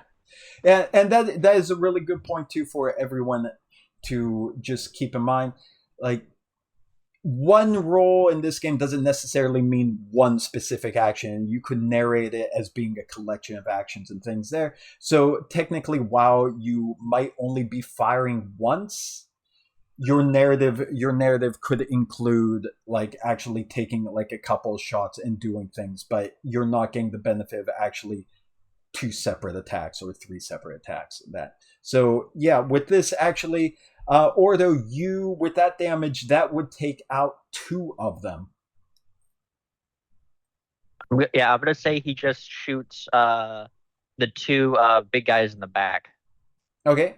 The Katoans or whatever. Okay, the Clatuanians go down. Yeah, just it's like double headshot. Just out of the blue, they're so confused. Nobody really knows what's going on. 2 streaks of yellow light. Yeah. Just. And there's also one advantage that you generated there, which you could use to heal one of your strain, or you could pass it over to Hose for the last action. Nah, I'm gonna heal my strain. Okay. Yeah, Hose is pretty far away from you all anyhow. So, Hose, you see chaos erupting, blaster bolts going off. You hear the sound of a slug thrower. You know things are going down. You're now back at the exit, which kind of puts you at long range from all this going on. But you can pretty well assume you know what's happening. Is the 2 humans that I was kind of watching out for, are they still just sitting there, or are they acting? By this point now, they're not into the structure because they are not acting on it, but you see the one closest to you, at least, that you could see, he is drawing a weapon. Okay, I wait for Host to die valiantly, fighting off these 2 humans. Well, I'm only gonna fight off one because I'm gonna open an exit, but I think I want to pull out a grenade. There we go. I think I want to pull out a grenade. I'm not gonna mass civilian casualties. I'm not gonna pull the pin out yet, but I am gonna wait for this guy to start going in, and then I'm gonna put it in his pants. I'm gonna unhook it and put it in his pants. Okay. So I saw this Fallout once. You want to wait for him to act first before you do it, or you want to do it right now? I want him to act, so I want him to start walking over there, or possibly get behind cover, and then I'll come behind him sneakily, and Okay. Just. Okay. Well, as I said, he's not currently in the round this time because this action started before they were involved. They're just now becoming aware of the issue. So if you want to compel him to act right now, you have 1 light side point left. I won't use the light side point. I'll hold off. Okay. So you want to just more or less pass your turn, reset the round? Yeah. Okay. Then, but I want to have that grenade ready, in my hand. But I'm gonna hide it behind my back, so it's nothing too crazy. Then how about this? For your action here? Why don't you do a stealth roll to make sure you get that grenade concealed and you're in the right position?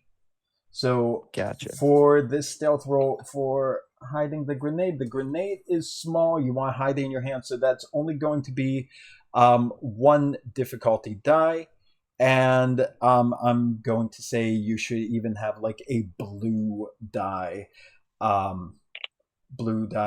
because nobody's really paying attention to you. You're not part of the fray, but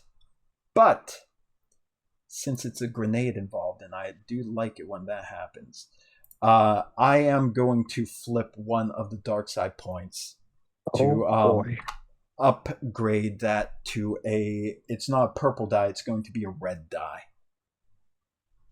So I have a blue and a red die. A blue and you have one red die for the negative, and a blue die is a bonus for you.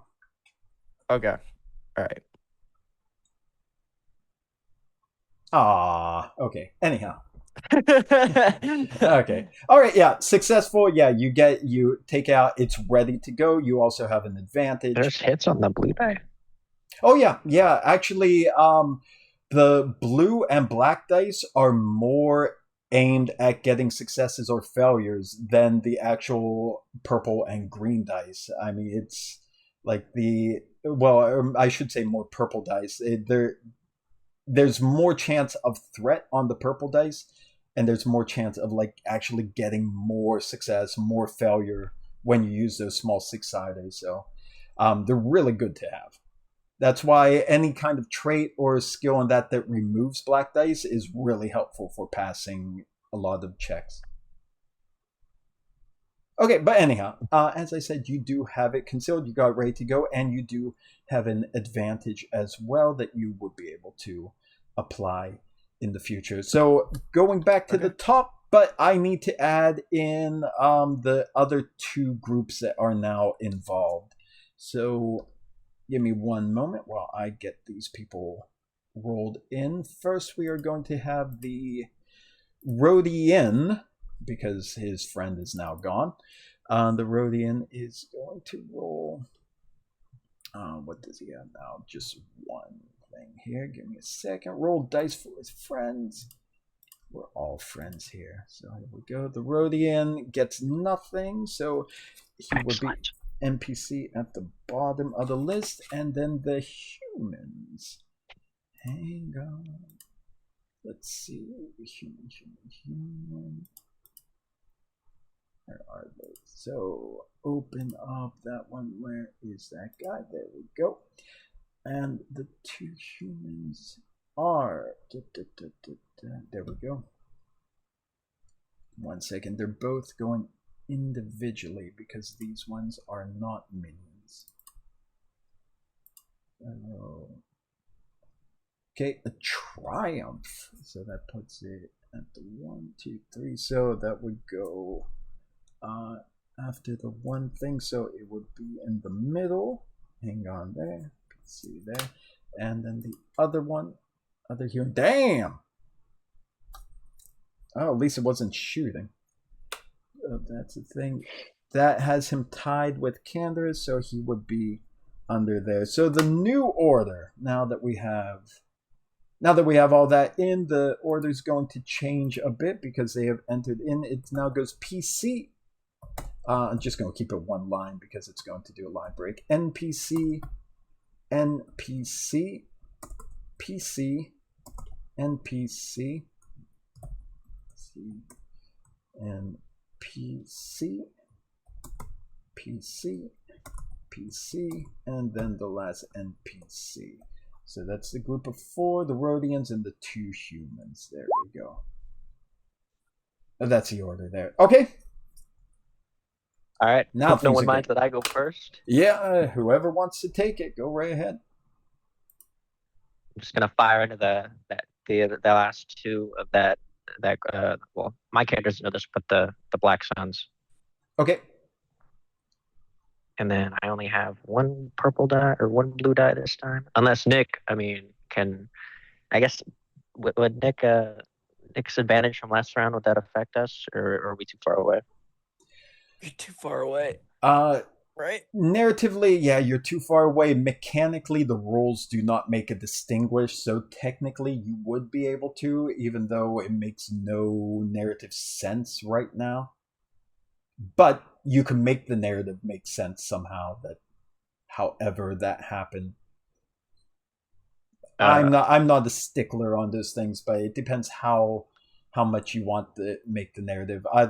Otherwise, he would be able to keep it for himself. Okay, you can just keep it then. So I mean, I can't really think of anything like because he didn't really do much. So All right, but here we go. Only 2 this time. Darn. Only 2 that time, but again, I got a crit.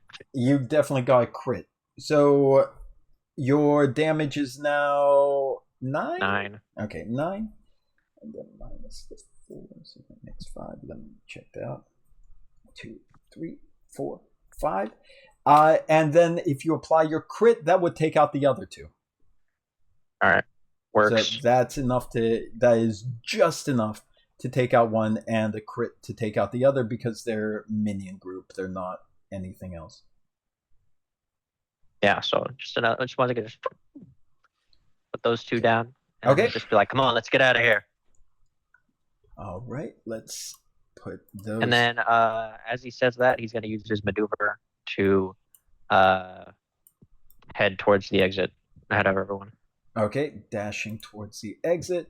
That poor Itachi has no idea what just happened. Like, some tiny thing punches him in the nuts, and then he gets murdered. Like, what a rough day for him. Okay, so we could take out one of the NPC groups. So I'm going to scratch off the last line. That one's gone. Only we had time to loot them. If only. If only. All right. So you're using a maneuver to run away. The next ones will have the NPC. Whoa. Run away. Whoa. I walk away in triumph. Slow motion explosion behind you too, right? Okay. Not quite. There's about to be a non-slow motion explosion in front of me. It's looking like it. I forgot that Rhodian's dead too. I gotta get rid of him. Okay. Then we're going to have the other Rhodian, the surviving Rhodian, go next. So Larson, he is going to try to take a shot at you. He's using a maneuver to take out his gun, and he is going to fire at you. And let me see, where's the Rhodian one? I could get rid of Black Sun. That's all gone. Rhodian is not going to do too well, is he? No, he's not.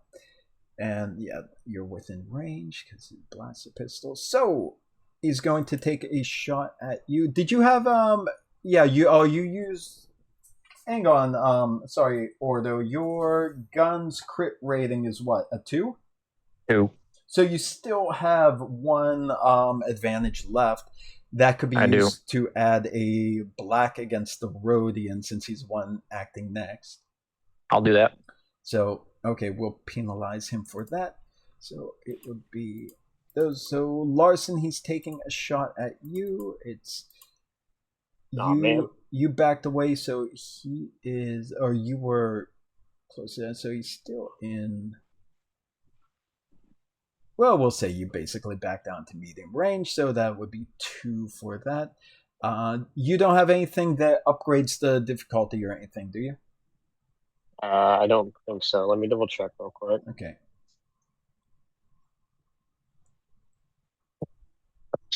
Action.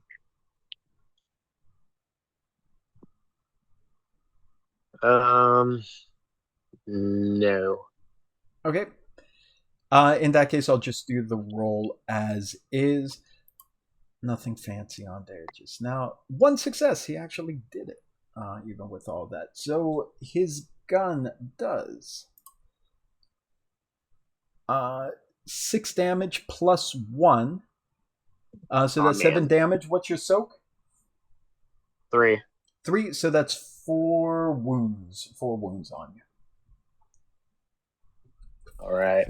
So he pulls out. You just murder his friend, and you go backing away. He hastily rips out his blaster pistol, fires, goes, hits you in the arm. It's a grazing shot.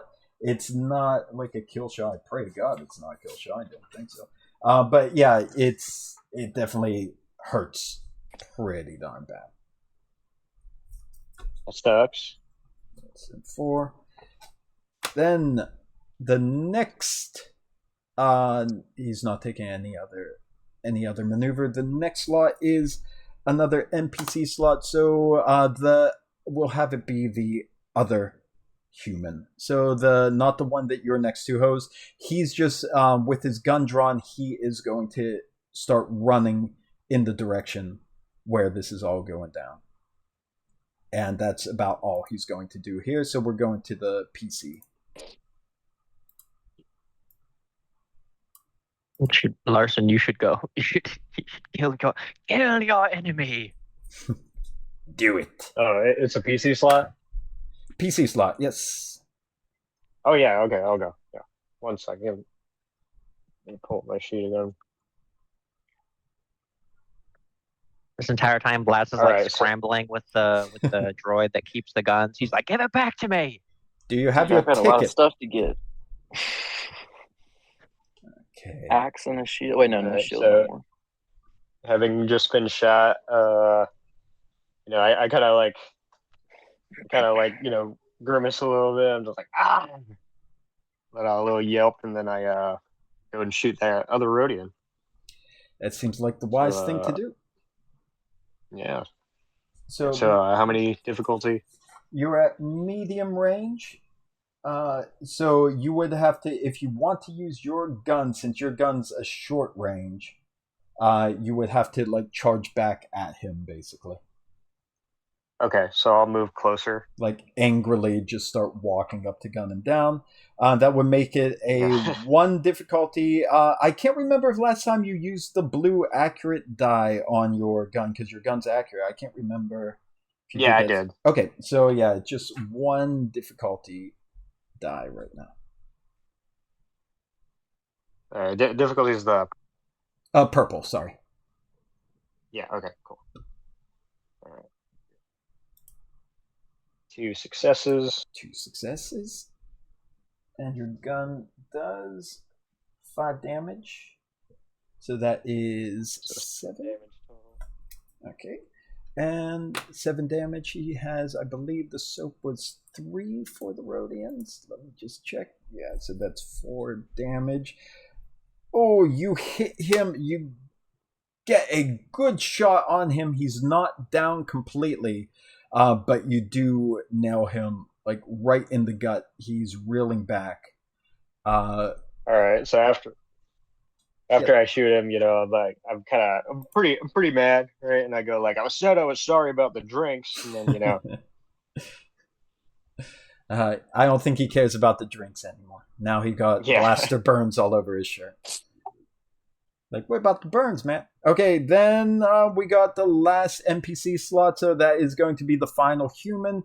Following suit as his associate, he is going to start heading into the room. Now it's all PCs from here on out. So Thorn, I will Hose, take that and next slot. Last. Okay, who was that? Hose. Okay. All right. And you want to put that grenade in his pants. That's exactly what I do. I want to take the pen out. Okay. And then I want to put it in his pants. Okay. And then I'm going to push him forward if that's possible. If I can use strain to push him forward, so that way he lands on his he just lands on his front. Well, let's find out. Let's find out what happens. So first, it's going to be a brawl check, technically, since you're engaging with him. You're doing that. So you're going to use your maneuver to get up to him. You were pretty much with him, so using your maneuver would allow you to keep pace with him. Then you'll do a brawl maneuver, but he's not really fighting back against you because he doesn't know about it. You have your blue boost because of your previous roll. And your brawl skill, I don't recall what your brawl is. Is 1. Your brawl skill is 1. Indeed, you do have a blue. He doesn't know that you are there. And cool. Because of that, he's not going to be fighting you off of it. So, actually, what is your stealth? My stealth, I think, is 4. Yeah. Stealth is 4. Since you're not actually fighting him and he's not fighting back, I could be convinced that it would be more of a stealth roll of just slipping it into his clothing, because he's not fighting back. So I think if you're not opposed to that, I think that would be wonderful, because the whole thing was being sneaky. So that would be your stealth roll and the blue.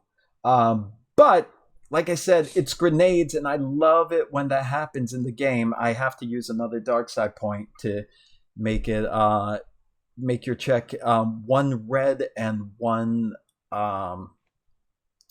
Purple. what's it called? One purple. Yeah, one red, one purple, and then it's your whatever your skill plus one blue, I believe. So how many light side dice do we have? How many light side points do we have now? We're now at 3. 3 light side, 4 dark side. All right. I guess let's see it. Oh, okay. Dang, still no despair. That's where the fun comes in. Okay. All right. Yeah, you got that. It's well hidden in there because we're doing this as a stealth check, not a brawl check, so it's not for dealing damage. But you're basically so good, he doesn't even know that it's in there. And I'm going to say that the check's so good that you could even shove him forward without the strain. If he really doesn't even know I'm there, probably not even gonna shove him forward. I was thinking that he was gonna just be like, "Hey, what the fuck?" and then try and come at me, and I was gonna be like, "Oh no, please." Well, as a stealth check, no, he doesn't even know. So you got that in him. Okay, then we could probably apply some of those extra successes to the actual damage when this thing goes off. So you pulled the pin, right? Yep, it's in there. Okay. Then what is what? There's just a history with grenades in my game. I don't know what it is. The people I play with, they put grenades in people's pants constantly. Okay. So what is the damage on your grenade? 8. It's a frag grenade. Yeah, 8. And then we're going to say, since it was successful, it was ultra successful, I'm going to just take the first success as your stealth roll hiding it, and then going to apply the other 3 to the damage. Because might as well, because it's acting almost as if you're doing a attack roll anyhow, so might as well make that 11. And it's also going to... Wow. Let me look at the grenades here. It's been a while since there's been a pants grenade. So let me see here. Let me just check. Nothing on here. That that makes perfect sense. All right. So just looking at the guy's stats, we're going to amplify that because it's actually inside his clothing. So the grenade goes off.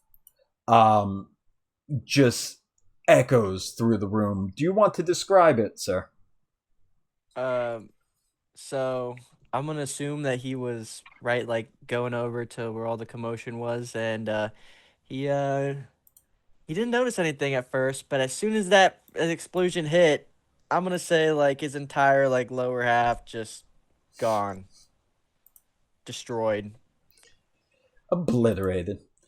Okay.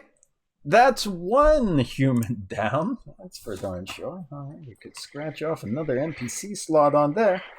All right. So far, back at the top. Okay, this has been chaotic. We're back at the top of the list. We only have 2 NPCs left. There was one more NPC slot. Oh, was there? Oh, that's right. Thorn. Oh, I think Thorn also. That's because we killed Black's son. That's right. Yeah. NPC slot doesn't exist. Oh no, not that one. Now, yeah, Thorn is still there, and then there's only those 2. So yeah, Thorn, you're seeing Thorn, this chaos going on all around you. Is that human coming up to me or any of my friends? He's not coming to you because he doesn't even really know what you've done. You were so well hiding it, but he's marching to where the people are getting murdered on the stairs. Does he looks like he's an official, security or anything like that? He doesn't look like he's part of casino security. Like, the look of him is the look of somebody who is official and trying to blend into a place where they don't normally hang out with underworld riffraff. Oh. All right, then since he's focused on everything, I'm gonna walk up behind him. Mm-hmm. I'm gonna just keep my distance and walk up and just stay behind him and just see what he does. I stole my gun, and so I can look like normal person. So that's my maneuver, I guess. Stow my gun. Yeah. Is that a thing? Yeah, that would be a maneuver for your character. Yeah. All right. So I stole my gun, and then I start looking concerned, like, oh, what's going on? And I maneuver somewhere behind him, or I move somewhere behind him. Okay, so you just want to take a position behind him then? Yeah. Okay. Any action? No, not yet. Okay, so you're just basically trailing him then, right? Yeah, I'm still not secure in who he is, or I don't have any knowledge of what he's about. So, but since I see him intently looking at everything, I'm keeping my eye on him. Okay. Then by this point, his friend's lower half explodes. It takes everyone's attention drawn there, like glass, chandelier, everything. There's lots of things shattering from the blast.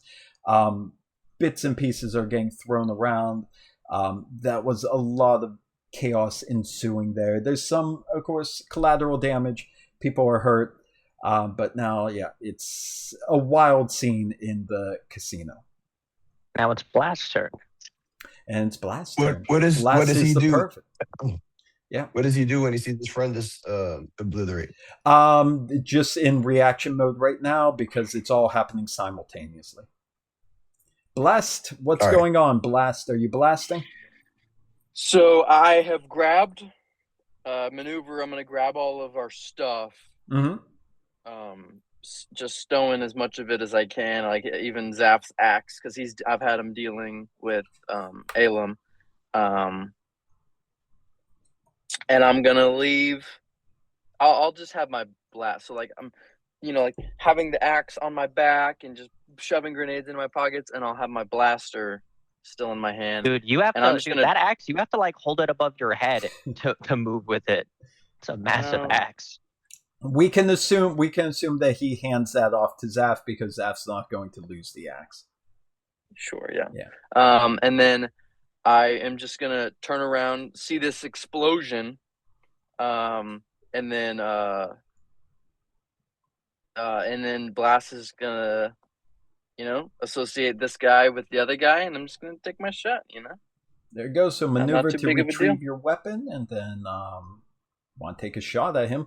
You see Thorn is kind of getting in position behind him as well, so you do have backup if needs be, but go ahead. Yeah. What do you want to do? That's 2 difficulty dice? He's at medium range or what? He would be a medium range from you, yes. Okay. Just checking. I like that Thorn is so careful to make sure he's not hurting the wrong people, and like the rest of you everyone else is like yeah. Like, should we check their IDs to make sure they're okay? Like, Thorn's trying to be, like, proper about this, and all his friends are just cold-blooded. Yeah. Very nice. Very nice. Okay, let's see. They shouldn't be so suspicious. Don't believe I crit. But I will. So I deal 8 damage. 8 damage? Okay. Yeah. 8 damage. And that doesn't take him out? 8 damage on that guy. No, it does not. What is that? Okay, but then I will you heard him, yes. I will spend one of these, are they called advantage? Are they triumph? The advantage. The advantage. I will spend one of these to activate the disorient quality of my gun. Okay, yeah, it's a 2 advantage spend there. Okay. Then yes, I'll activate the disorient quality of my gun. So he is disoriented, I believe. I don't think there's a roll to defend. Yes. The disorient quality will tell you what it does. What is the disorient rating? I 1. think yours was a 1. So yeah, he'll be disoriented for 1 round.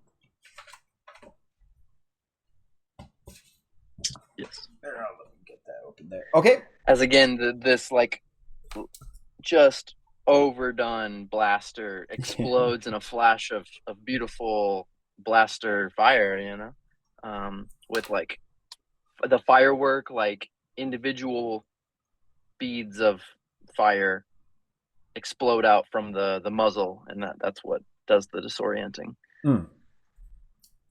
There we go. Yeah, he's staggered. He's turned around. Well, I shouldn't say staggered. That's an actual mechanical effect in the game. But he stumbles around, and Blast just gets him off guard. He's with his friend exploding, with people running around, and shots going off. It's going to take him a moment to catch himself. Has everyone acted a second time then? Yeah, we're done. Okay, then we're right back at the top. Then you got two people kind of on the brink of death right now, and then the whole bunch of you, mostly healthy folks. How far am I from the human that's still alive? I'd say from where you are, since you're still heading towards the stairs, you were shooting at the stairs. He's coming from the opposite side, and that with the angles where they were, I'd say it's medium. Well, after I shot them, I moved closer to like the exit where he was coming from. So I'd be like, I guess if he's on the opposite, the exits are on the opposite side. Yeah, I guess go ahead. I guess I'd be next to the stairs now. So if you were going to head to the exit where he's going, then yeah, then I'd say you could probably be short range then. Okay, I'm just gonna open fire on him. Okay. Thorn would narratively react faster. Thorn could. Oh yeah. Okay. Thorn. Wait. Oh, did you hold an action or did you? He didn't hold. He just moved behind. Yeah, that's what I thought. He moved behind. I'm moving behind them because I don't know if he's bad or good. So if you guys are already shooting him, he's bad now. I figured you guys already know who he is, so then I would act at that point. Okay. Didn't roll super well for that one. Oh, so you're 8. Okay. So you're moving and shooting him and just trying to get him. So 8. So let's see. Well, I mean, I moved last round, so I'm just open firing him on. Okay. Actually, I can aim, can't I? I could aim and then shoot him. Yes. So let me just add another. Oh, whoops! That got. Well, I guess I got to get rid of everything else. Let me just add one more boost die. Empty. Darn. So 8 damage again, right? Yeah. Okay. So he takes another hit. Yeah, another hit. Again, this could be multiple blasts going off. He's not down, but he is taking damage. You could have like multiple shots. You're winging him. He's what kind of armor does it look like he's wearing? He's wearing basically just it's kind of a, I don't know if it would be a mesh, but it's kind of meant for. It's not even really much of an armor. It's just basically the thick padded clothing. There's nothing about it that's really armor. So this guy's just naturally tough. This guy's just naturally tough. And you would assume narratively when your shots don't kill him, it's more of like hitting into him, hitting non-vital areas. Yeah. Doing scorches like that. Not that you see that too much against bad guys in Star Wars, but that's what happens. And then I'll use my advantage to grant a boost out of the next person. Okay. The NPC is going to go next, so that guy is actually going to go next, so you could also make it another black die against him. I'll do that. Okay. So then with the disorient and with that would be 2 black dice. He doesn't really know where to strike because there's so many things going on. You were the last one to shoot him, so you would probably take his attention. So he's going to aim at you and take a shot. Oh, yes, range light. Let's see, range light. I'll leave it lie. 2, 3. You're still medium range, so it's 2 against that. It's 2 black. Did you want to use a destiny point to upgrade the difficulty against him or anything, or just leave it? You know what? I will. We got enough. I will. I was thinking about it, but you're right. I will. So then we'll remove 1 purple and replace it with 1 red. Okay. And then here we go. The shot against you is triumph. No. Okay. range shot. He misses. He doesn't hit you.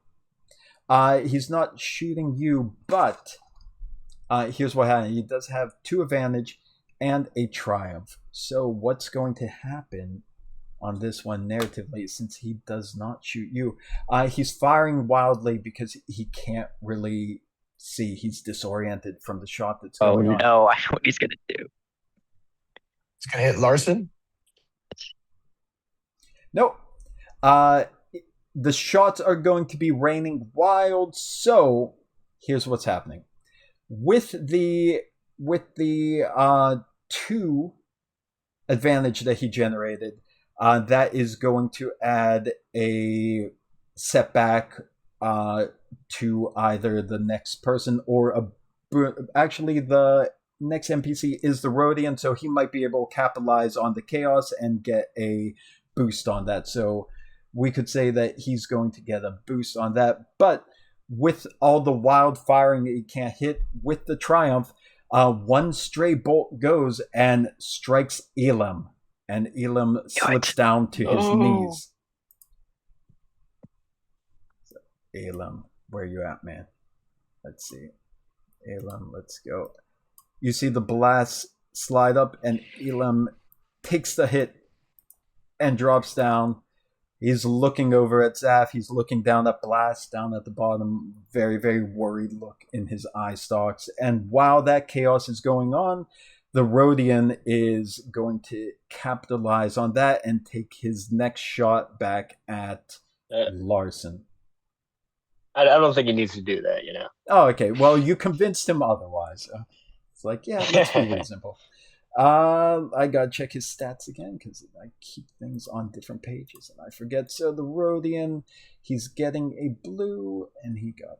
Forgot he didn't kill that guy. Larson should have gone first. Let's see. Back to roll dice with friends. Bang, bang, bang, bang, bang. 1, 2, 3. He gets a blue. You could upgrade his difficulty. Larson, you moved. That works. You moved into close range, right? Yeah, short range, yeah. Okay. Oh, yeah, short range. So you could upgrade it. I don't think it's going to help you with felling, so maybe you want to just leave it as a purple die. It might lead to a despair for him. That's why you would probably upgrade it. So if you want the chance of a despair, but I'd say just leave it. Okay. Then, probably not gonna. Yeah, so he's getting the benefit from the chaos of all these stray blaster bolts going off from this very, very injured human. Everyone's dodging. There's blast sparks coming off. He gets the advantage while that's distracting Larson. And what happens there? Nothing but successes on that, which, Larson, you're having a rough time. I apologize for that. Let's see. That is 9. What is your soak again? That's 9 damage. It's 3. 3, so that's 6 more damage. So that's taking you to 10, I think. So Larson, you take another shot. This is turning into like a slow motion hero getting gunned down scene in the movie now. You're just getting shot after shot. Right. Yeah, PC's next. I'll go next, I guess. That might be. You want to go? Yeah. So I'll I'm just after taking a shot, I'm gonna re-aim and just shoot him. Okay, since you don't have to move, you could use your maneuver for aim. That'll give you a blue. Got it. Okay, and it's one difficulty.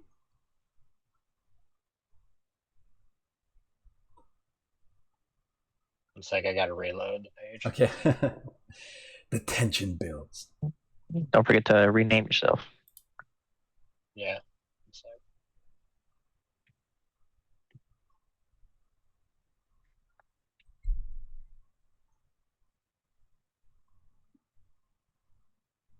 Ooh. All right.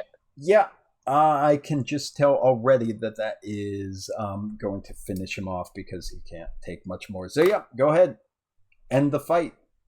Tell how you take him down. All right. Yeah. So I just take down sights on my pistol, and I just aim right for his head, and I just blow his head clean off. There it goes. One less Rhodian in this galaxy. He goes down. All right, I would go and holster my blaster. Okay, there's still that human left. Thorn is right behind him. There's still Blast, I think, is down at the bottom. I think Hose is still not acted, so yeah. Get him, Thorn. All right. If I could go, I would go ahead and jump on his back. Okay. What do you want to do? Like a small child running up and jumping on his dad, I would go and wrap my legs around his body and my arms around his neck type deal like that from his back. Yeah. What do I need to roll? That is going to be it's basically a brawl attack. So with a brawl, that is going to be, well, melee or brawl is about the same thing. So it's a 2 difficulty. All right, so 2 purples. With 2 purples, yes, that's right. All right. And actually, if you would like to roll a blue with that as well, because he's taken so much damage, he's hurt, and he's not expecting an attack from behind. Okay. Okay, so one success and 1 advantage. Okay, so what is your you could do damage to him. You could do like subduing damage, or as a success, you could kind of like a combat maneuver. You could restrain him. It depends like how you want it to be done. Yeah, I'm more concerned with restraining since he did like I'm thinking maybe he killed our guy. So okay. So I'm upset at that point, and I'm just like jumping on to restrain him.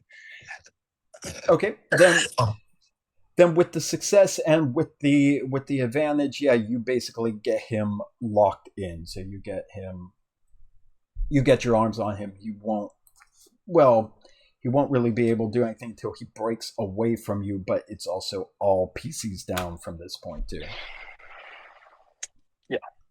So Thorn has him restrained, stopped after that wild shooting spree. So that shooting spree is done. Who's going next? I'll go. I'm gonna maneuver, run over to Alum, no, they hit you. Are you okay? Are you okay? And as an incidental, I will pull from my military belt pouch. As an incidental, a stim pack, and I'm just gonna hit Alum with it before he even gets a chance to respond. That's a good thing. Okay.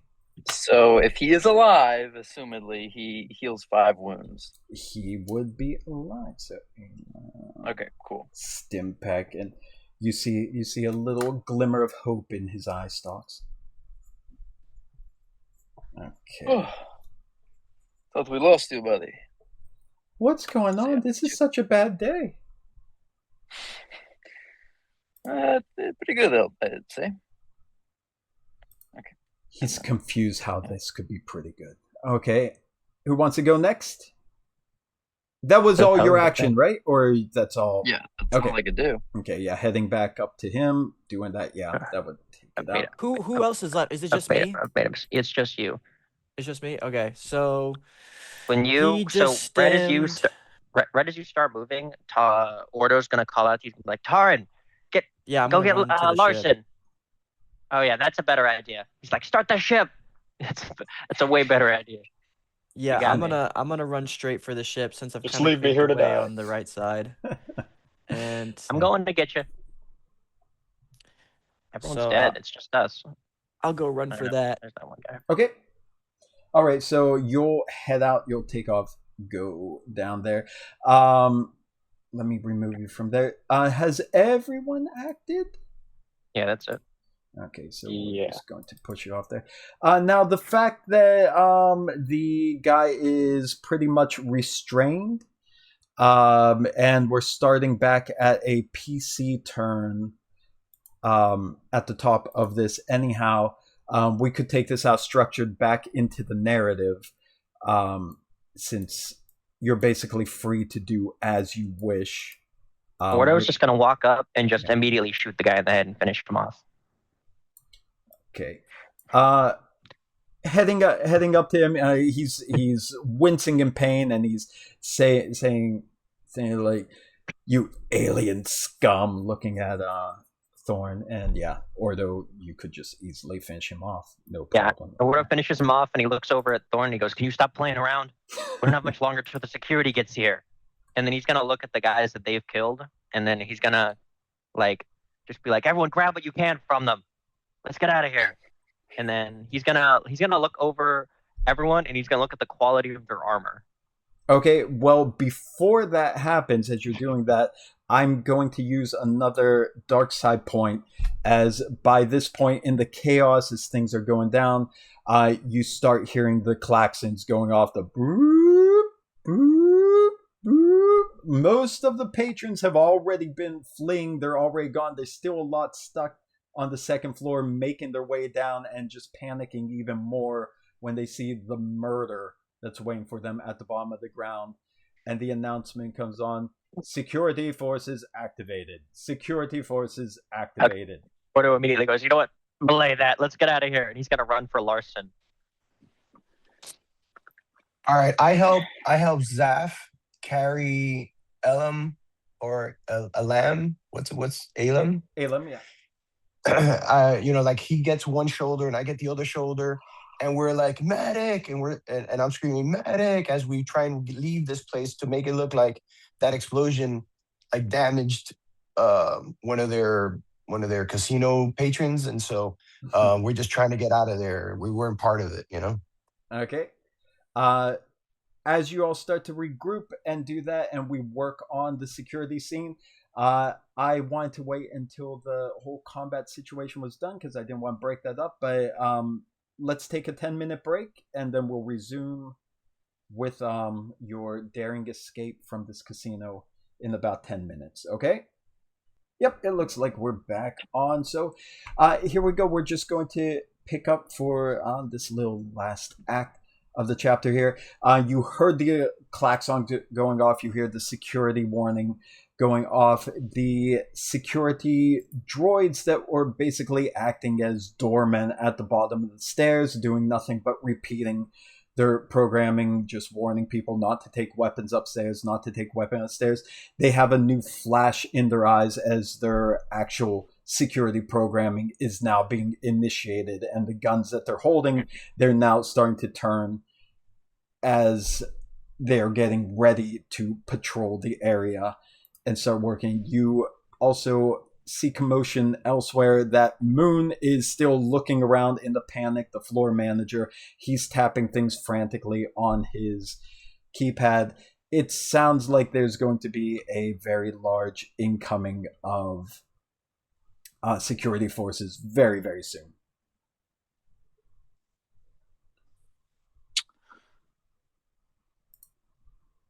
Okay, well, Thorn and Zaf were helping Elam to the exit. So I'm just behind them, and I'm like, all right, let's go.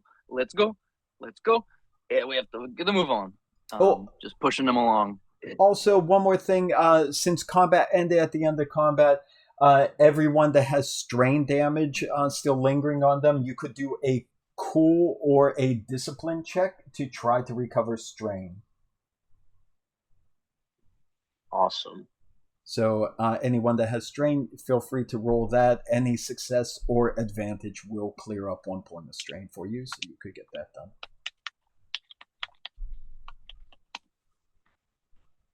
So Blast is pushing everyone along. I assume you would all be heading out into the corridor, right? To the ship, hopefully. Okay, yeah, hopefully to the ship. As you're going by the before the security guards or the security droids are fully activated, the Moon is very ineffectively trying to tell you not to leave. Say, everyone must stay where they are. Everyone must stay where they are. But he just saw you slaughter, like, I don't know how many people, so he's not actually going to try physically stop any of you. Larson, how are you feeling? I'm kind of like half running, hobbling over towards the group. Okay. And then I run into Ordo. I kind of go like, not doing too well right now. Let's get to the ship. Okay. All of you are going to head towards the ship. So quickly, let's cut over to Hose. You left earlier. Oh, sorry. 1 second. Sorry. Sure. I was muted. I'm gonna once Larson comes up to Ordo's gonna immediately like hit him with a stem. Oh, you're using a stim on him? Yes. Oh, so he'll get 5 wounds back. Let's see, Ordo -1 stim, and Larson, that's +5 wounds for you, so you should be at only 5 now, right? 5. Okay. Yeah. All right. There you go. So yeah, that helps a lot because he took damage. Or remove just one quantity of something. I guess I hit edit, and then yeah. Okay. I got it. You're good. Okay. Yeah. Then, as I was saying, Hose, we can go to you, if that's okay. Let's see here. Yep. 1 second. So you're making your way onto the ship. We'll say, since you left before the security alarms were going off, you were partway to the ship when you actually heard the announcement, heard the klaxons going off because you were just dashing down the corridor. As you're running by, just out the periphery, you're noticing movement, and you stop and look down one of the long corridors, and you see some of the walls sliding open, like panels sliding out, dipping in and opening up a crevice, and then these racks start slowly exiting from inside the little pockets they were in inside the walls, and you see there's 2 rows, the top and bottom, of just old style battle droids coming out, and they're getting set into position as you're running down the hall. Use a grenade. Yeah, I'm gonna. Can I just sprint past them? Yes. This would be down like side corridors as you're running down your hallway. Okay. So Yeah. They. I'm gonna calm. I'm actually gonna calm into them and tell and let them know about what's to come. Okay. What do you say? Yeah. Yeah. Oi, mates. Whoever's doing this. You got quite the. Incoming. You got quite the mess out here. Hostiles incoming. Try your best to do whatever you got in there and make your way very fast outside to the ship. That told us nothing.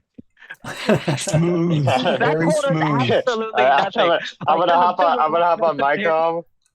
I'm gonna hop on my com, and I'm like, Breaker 19. Listen, what did you just say? There seems to be quite a mess out here. You might want to watch out whenever you're coming outside. Do not copy. I do not copy. Order gets over the comm and he's like, "What is a mess? There's already a mess here." It's quite diabolical out here. I'd be quite curious about you. Oh my god. Okay. But yeah, just make your way out here fast as possible. Yeah. Anyway. Okay. Let's continue. All right. Going down. Hose, you get into the docking bay, the large docking bay, where you were ship. Would you like to tell everyone what the name of the ship is? You named it in between sessions. We finally have a name. I'm gonna call it the. Okay, no, it's the Brachian Mule. Yeah, I was like, Nick doesn't know what the ship's called. No. Allow me. Yeah, the Brachian Mule. Yeah, that's the name. I don't know what Hose was about to call it, but that's the name. Like the Hose Mobile. Like that. Yeah, something stupid like that. I knew it. That's the new ship name. Write that down, Bill. Hose Mobile. Do not write that down. Sweet. Don't make me flip a light side token. Flip a light side token, make me erase that line. Okay. All right, yeah, you get into the hangar. The Breckin mule is right there where you left it. As you're running towards it, you hear someone signal to you from behind. Oh no! Yeah, I guess it's the other Twi'lek. I'm just gonna turn around and be like, "Oh, hey, what's up? What's up, mate?"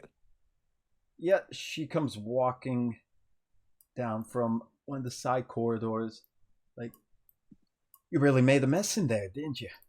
Yeah, quite the debauchery my friends have got themselves into. I guess so.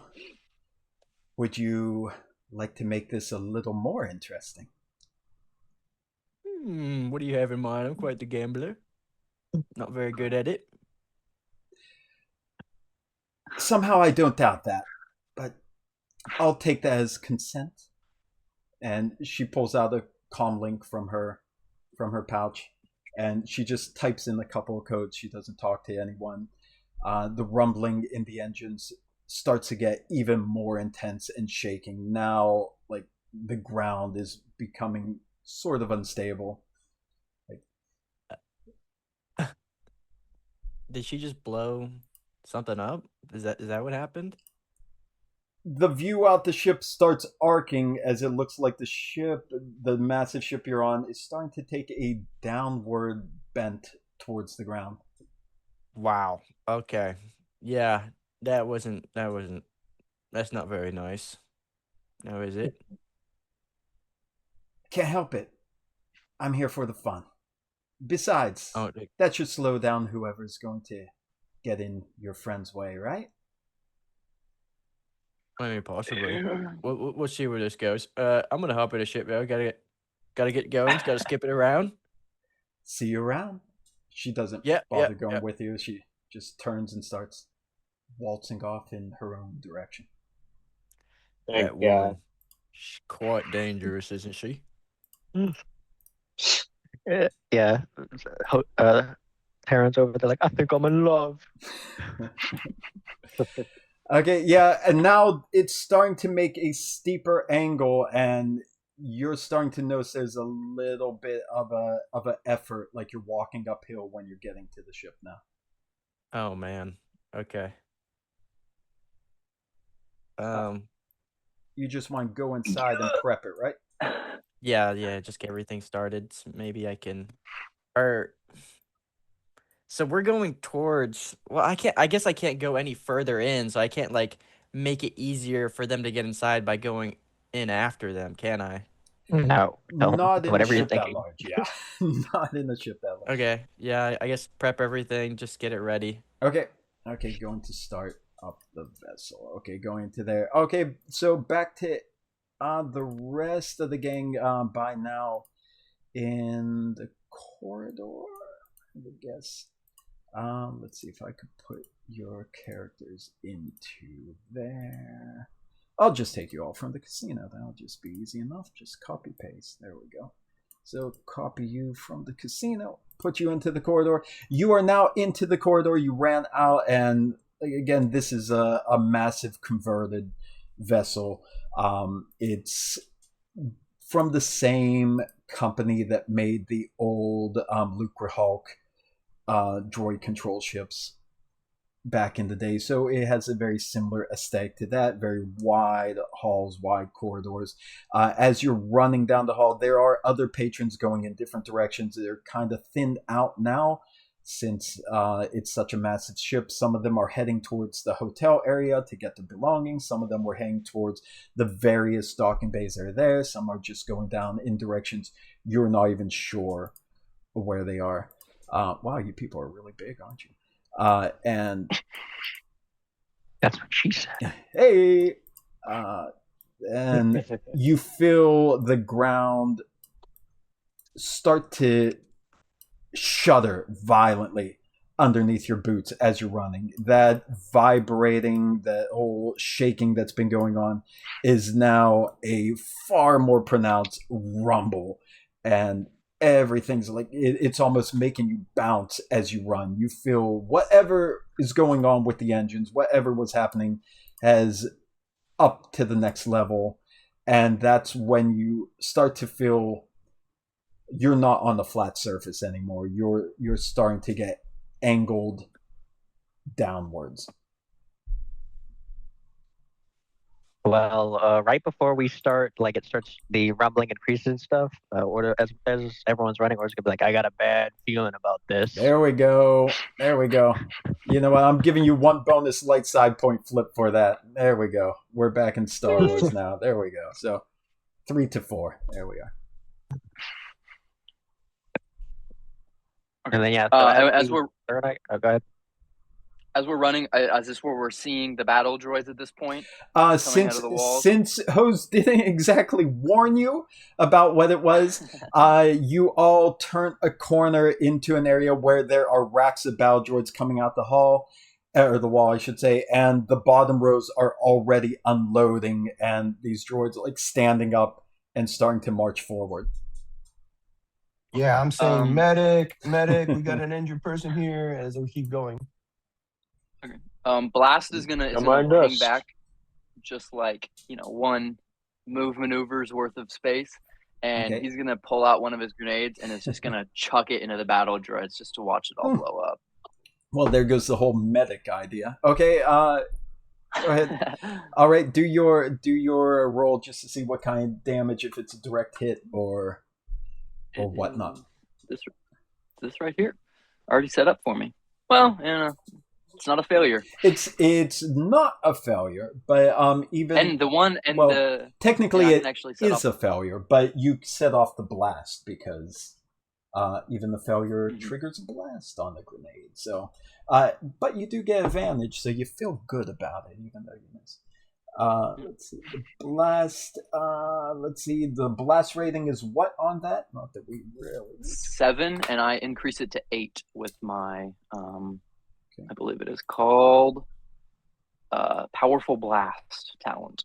Okay. And let me just look at these battle droids.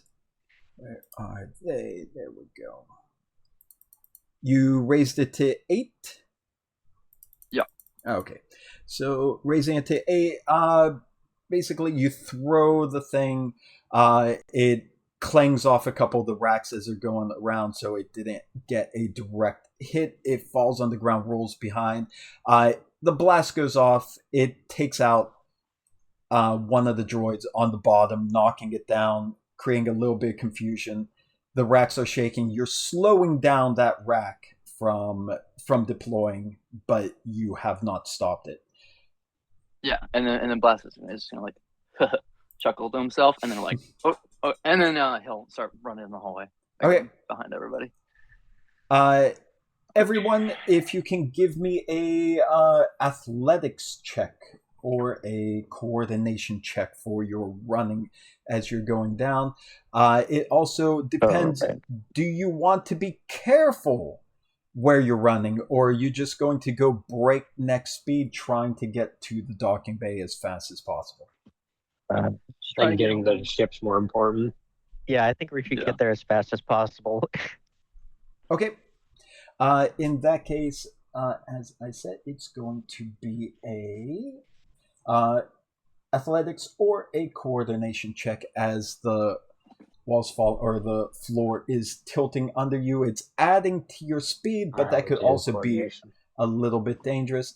That is going to be a difficulty of just 1 because you're running downhill, but also add a setback to it because the angle's going. There's a possibility.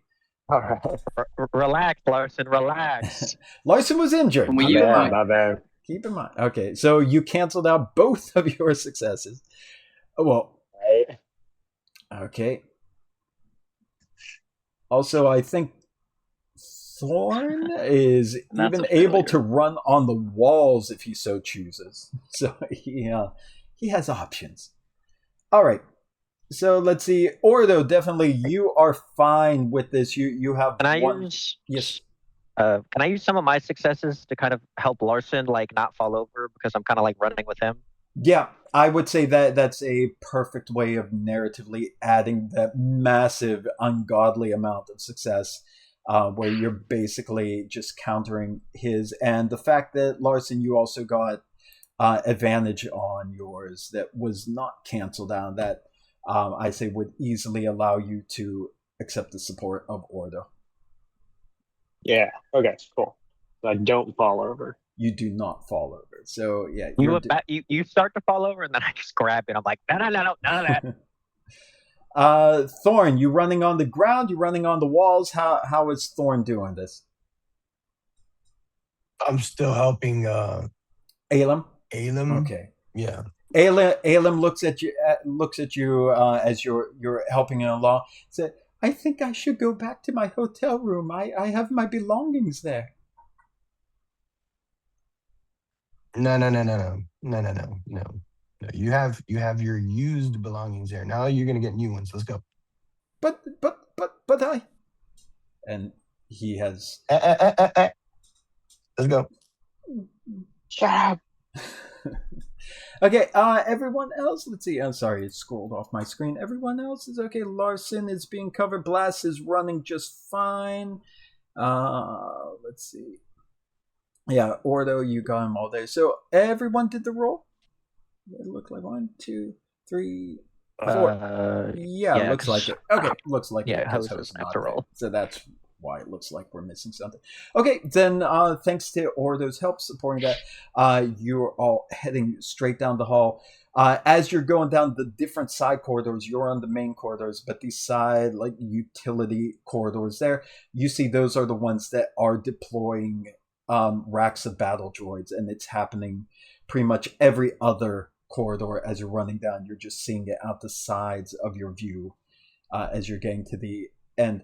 The ship is now starting to dip even further down, and you're starting to slide. So, Hose, actually, no. You're in the ship, and you feel the ship lurch forward a little, as if it's now starting to slide against the deck plating itself. Is it possible for me to kind of hover? So that way I can I can keep the I don't know how to say that. Yeah, like the ramp open, so that way they can jump on or something. Yeah, you could keep the ramp down, and you can put the ship into basically just take off and just be hovering there. But you might need to make adjustments, as the ground would be tilting up from behind you to make sure you don't get smacked into anything. So if that's what we're going to do, we'll make that a piloting roll. How about that? Piloting space or piloting space? Yes, because it's a space vessel. Right now, with the tilt that it's on, it's only going to be a difficulty of 1, but I would be remiss if I didn't use a dark side point to upgrade that to a red, just to see if anything fun could happen. So just my normal dice and a red dice? Just your normal dice and a red dice. That's correct. Okay. Crashes the ship and we're all stranded. Yeah. Nope. You're fine. You're fine. Yeah, I've been waiting. I can't get you guys roll despair. You're just too happy-go-lucky. No despair in your lives. That's good. Good for you. Good for you. Okay, so yeah, 3 successes. You are hovering just fine. You're doing it expertly. But the ground, you even have 1 advantage as well that you could use to help them with getting onto the ship as they get there. So yeah, no problem there. Okay, back to you all in the hall again. As the ship is tilting even more, we need a more difficult coordination roll, because now it's getting to the point where you might be able to start falling. You also see, as you're running, the battle droids that are deploying, they are starting to stagger to their side too, because they're just getting to their feet and the ground is uneven unexpectedly under them. You know, what's going on? What's wrong? And they're bouncing down against the wall. So I need a 2 purple difficulty check.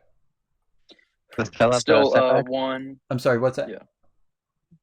Actually, no, I apologize. Please don't do 2 purple. Do 1 purple, but 2 black. 2 black, because it's this steep. Okay. Uh-oh. Okay, just a threat. Or yeah, is it called? Oh. Okay, blast. Are we still doing athletics? Oh, that's blast! I fucking. It's still athletics or coordination. Either way would help you in this situation. It's the same roll, but another black. Okay, let's see. Blast is the only one who failed, and you got 2 threat on that roll there. But we also have Thorn has advantage. We have Candaris again. You are just the track and field star of this group. Can he like fail and like start to slip, and I just like pick him up in one arm? I just got him under my arm. Looks like you won a teddy bear at a fair, and you're just running down. Okay. He's just like, "Ah, you too," and he just. Okay. Yeah. With the two threat that's on there, we'll save that for something that might slow you down since you're being carried. That might be something that affects you in the future. Yeah. But everyone else passed, right? Larson, I'm just going to use your threat. Nothing fancy. Just as 1 strain for you because you're injured and you're trying to run with that injury. So nothing fancy on that. Thorn, you got 2 advantage, my friend. Is there anything you want to use that with? Anything in the narrative you want to add? I was coughing. Would you say is that me? Yes, that's you. So like you could even like go even farther ahead. So you could even get like a farther distance, take an Alim with you ahead of the group. All right, sure. Yeah, I'll advance past the group. Okay. Then that gives you extra speed. And again, with your prehensile feet, you're able to really navigate well. So you take Alim ahead. Everyone else is following behind you. 1 final roll to see if you get to the docking bay as this is getting worse. We're going to start again with Hose hovering inside the ship as it's tilting down, and now it's starting to glide towards the snowy surface. As you're looking out the cockpit of the ship, you see the mountain ranges, those glistening emerald green and aquamarine mountain ranges growing larger and larger in the view. The blue sky is being replaced by white snow filling the exit of the docking bay. Ships are now starting to skid down the docking bay towards the wall. There's the potential that one or more things behind you could start tumbling down and collide with you. Is there any way that I could? Does this ship have like a, just blaster type of thing? Maybe I can shoot them. It does. Was somebody saying something? No. Oh, sorry. So it does. Yeah, it does have. It should be on roll 20 if you want to open it up. There is a dorsal cannon.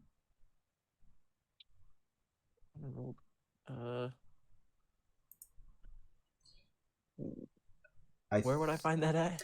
I thought I had it on roll 20. Oh, there it is on the handouts. No, you do. It's forward though. He's not looking. He'd have to be looking at the journal. At the thing. Journal? Oh yeah, it's forward facing.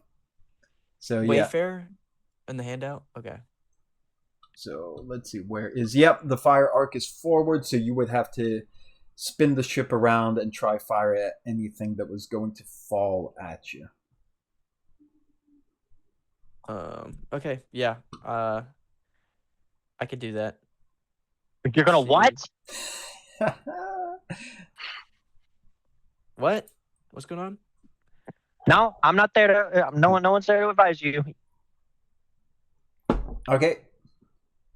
All right. So, okay, what you want to do is you want to turn the ship around. Now, this is going to, again, typically just be easy, but in the circumstances. Well, I'm gonna make a comm link because talking's a free action, right? Yes. Can I see how far away they are? Like, am I in view? No, you wouldn't be able to see, especially since you're hovering. No. I'm talking to them. Like, am I in view of them? I don't know. That wasn't Hose talking right now. Oi, mate, so you guys almost to the ship? Are we almost to the ship? How far? I don't know. You basically Thorn and Alem are going to arrive in the docking bay shortly. The rest of you will have one more go. How fast is he, If bro? they're He about to didn't get leave in, that then far I'll just before wait. us. Well, again, he can monkey swing on the walls too. I was talking about hose. What do you say? I was Saying you didn't saying, leave how that fast far are ahead you, of bro? us. How did you didn't leave that far ahead of us? You reached us 3 rounds before we did. The magic of narrative. Yeah. For real. But I guess I'll hold and wait because I mean if they're pretty close, probably won't be necessary. And if I need to dodge out of something, I'll do my best. Okay. Then make me one more piloting roll. It's the same thing with the Red dice. Yeah, with the red die because I'm spending one more. Okay. Come on, despair. Oh wow. Use the light side token back. Whoa. Okay. All right, fine. Nothing cool happens. You're just an awesome pilot. Fine. Okay, yeah. In fact, you're an amazing pilot because those 4 advantage can be used almost as good as a triumph, basically, with that much success. So go ahead and narrate away how you're going to do your pretty flawless flying there to help your people get inside. I'm gonna do a barrel roll in the middle of that. Oh Jesus! It's so good and so amazing. Like anybody that just saw that, they just gotta watch. They take a picture. Okay. Mental image is now ingrained into their brain. Every time they think of like a good pilot, they see that exact move. This massive Wayfarer freighter just moves away from all these other smaller ships sliding out from underneath it, does a barrel roll, lines up the ramp near the hallway exit where they would be coming out, and Hose, just at the last second, you look and you see disappearing in a corridor, you see that other Twi'lek. She's looking at you and nodding her head with a smile on her face. Yeah. So she Pretty liked cool, what pretty she cool, saw I know. there. She liked what she saw. All right. The Hose dig it. Yeah. Then Thorn, you're the first one to the docking bay before the angle is too steep. You got Aelin with you, and Hose has lined up the ramp right there for you. All right, perfect. I get Elam in front of me, and I'm shoving him from behind to hurry him up the ramp. Okay. He gets inside the ship. He still keeps protesting, talking about like he left his bags behind, but I'm like, find a seat, put your seatbelt on, let's go. We're taking off. This is an emergency situation. Okay, are you going into the ship too, or are you waiting at the ramp? Oh, I shoved him up, and I'll wait up the ramp to see if anybody else needs help coming up. Okay. Then we're on the last roll as you start hearing things falling behind you. Ordo, Larson, Blast. Well, Blast, you're kind of under Ordo's arms. There's a lot of stuff crashing around behind you, things falling. You hear people screaming.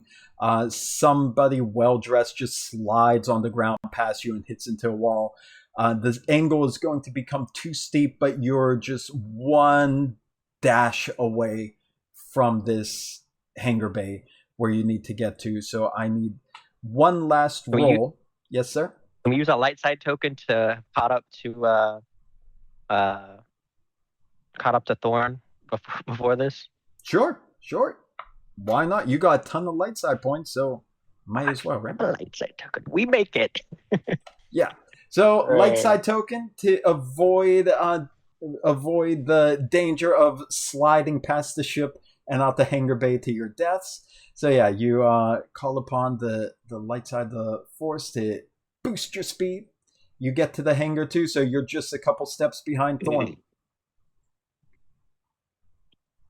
All right, I'll toss since he's like waiting at the thing, I will toss a blast to him. I'm like, let's go.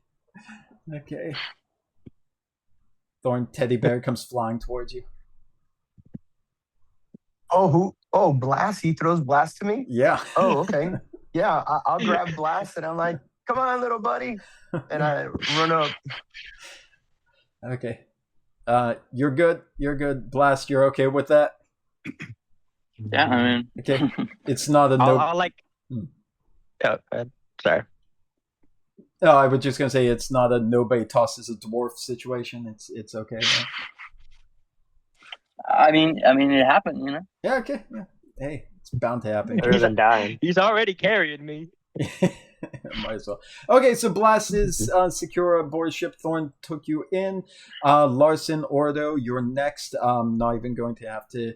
We're just going to use a light side point for that. Not going to have to do that. You both jump into the ship now. Hose, I'm going to. You know your friends are now aboard. The ship is starting to go down, so you are going to have to get out of the docking bay. So I'll give you one final roll. This is going to be a difficulty of 2. It's going to have 1 black on it because of the angle of it tipping and things falling, and they might fall in your way. So 2 purple and a black die? 2 purple and a black die. Do you want a red one? I could get a red one. Can I actually use a light side You point? can. To make You this can. easier? You can. You could use the point to upgrade it to one of your greens to a yellow. Gotcha. But we're doing... as he's like, as we're all like running up on the ramp and we like hit the closed ramp thing, Order's gonna come on over the comms. He's gonna be like, punch it, Tarn, let's get out of here. All right, cool. Let's do it. Okay. Hey, well, bam. Cool. Okay. Narrate your escape. Oh wait, and I forgot about. Oh wait, no, that was my triumph. Never mind. Continue. Oh, what's that? You okay? Oh no, I like mixed up. I saw the advantages. I forgot that I used them for the triumph and the last thing. Yeah. Yes. Okay, you can narrate your escape as this ship is plummeting to the icy surface. So I like pack up the ramp and then I just book it out of there. You know, just full throttle. Just we're out of here. Okay. Yeah, race out. Leave Survey 341 behind you and all its screaming patrons as it's going closer and closer to surface. You clear the surface of the atmosphere of the planet. Let's see, and we'll take you into orbit. We finally stabilize, and Blast just like pushes himself off of Thorn and is like, "We do not speak of this. My paws are slippery on the slippery." The metal flooring. It is I understand. It's okay. It happens to everyone. with fur. Yes. Ordo will just kind of look over his shoulder at you as he walks by. He's like, I have no idea what you're talking about. Of course. So I just kind of stare. Okay. Yeah. Just move on. No. I wasn't gonna. Oh yeah, I just kind of stay by where the door was. I just kind of sit down or like lean up against the nearest wall, and I just light a cigarette, and I just sit there, Hey, cigarette. I think they're called death sticks, actually. And no, they're different. Death sticks are actually really hard drugs. But that would be wild if he just broke out some hard drugs at the end of this and just. That would be awesome. Yeah. That would change the scene. All right. If you're good with that, then we could leave it there with you leaping into hyperspace. So we can stop here for tonight, and then next week you're going to find out what Silver Thorn has learned from and needed Alem for. Sweet. But that's a success. You did it, and you messed up a casino. Congratulations, everyone. Well, we didn't mess up a casino. I had nothing to do with the casino that debauchery. from space.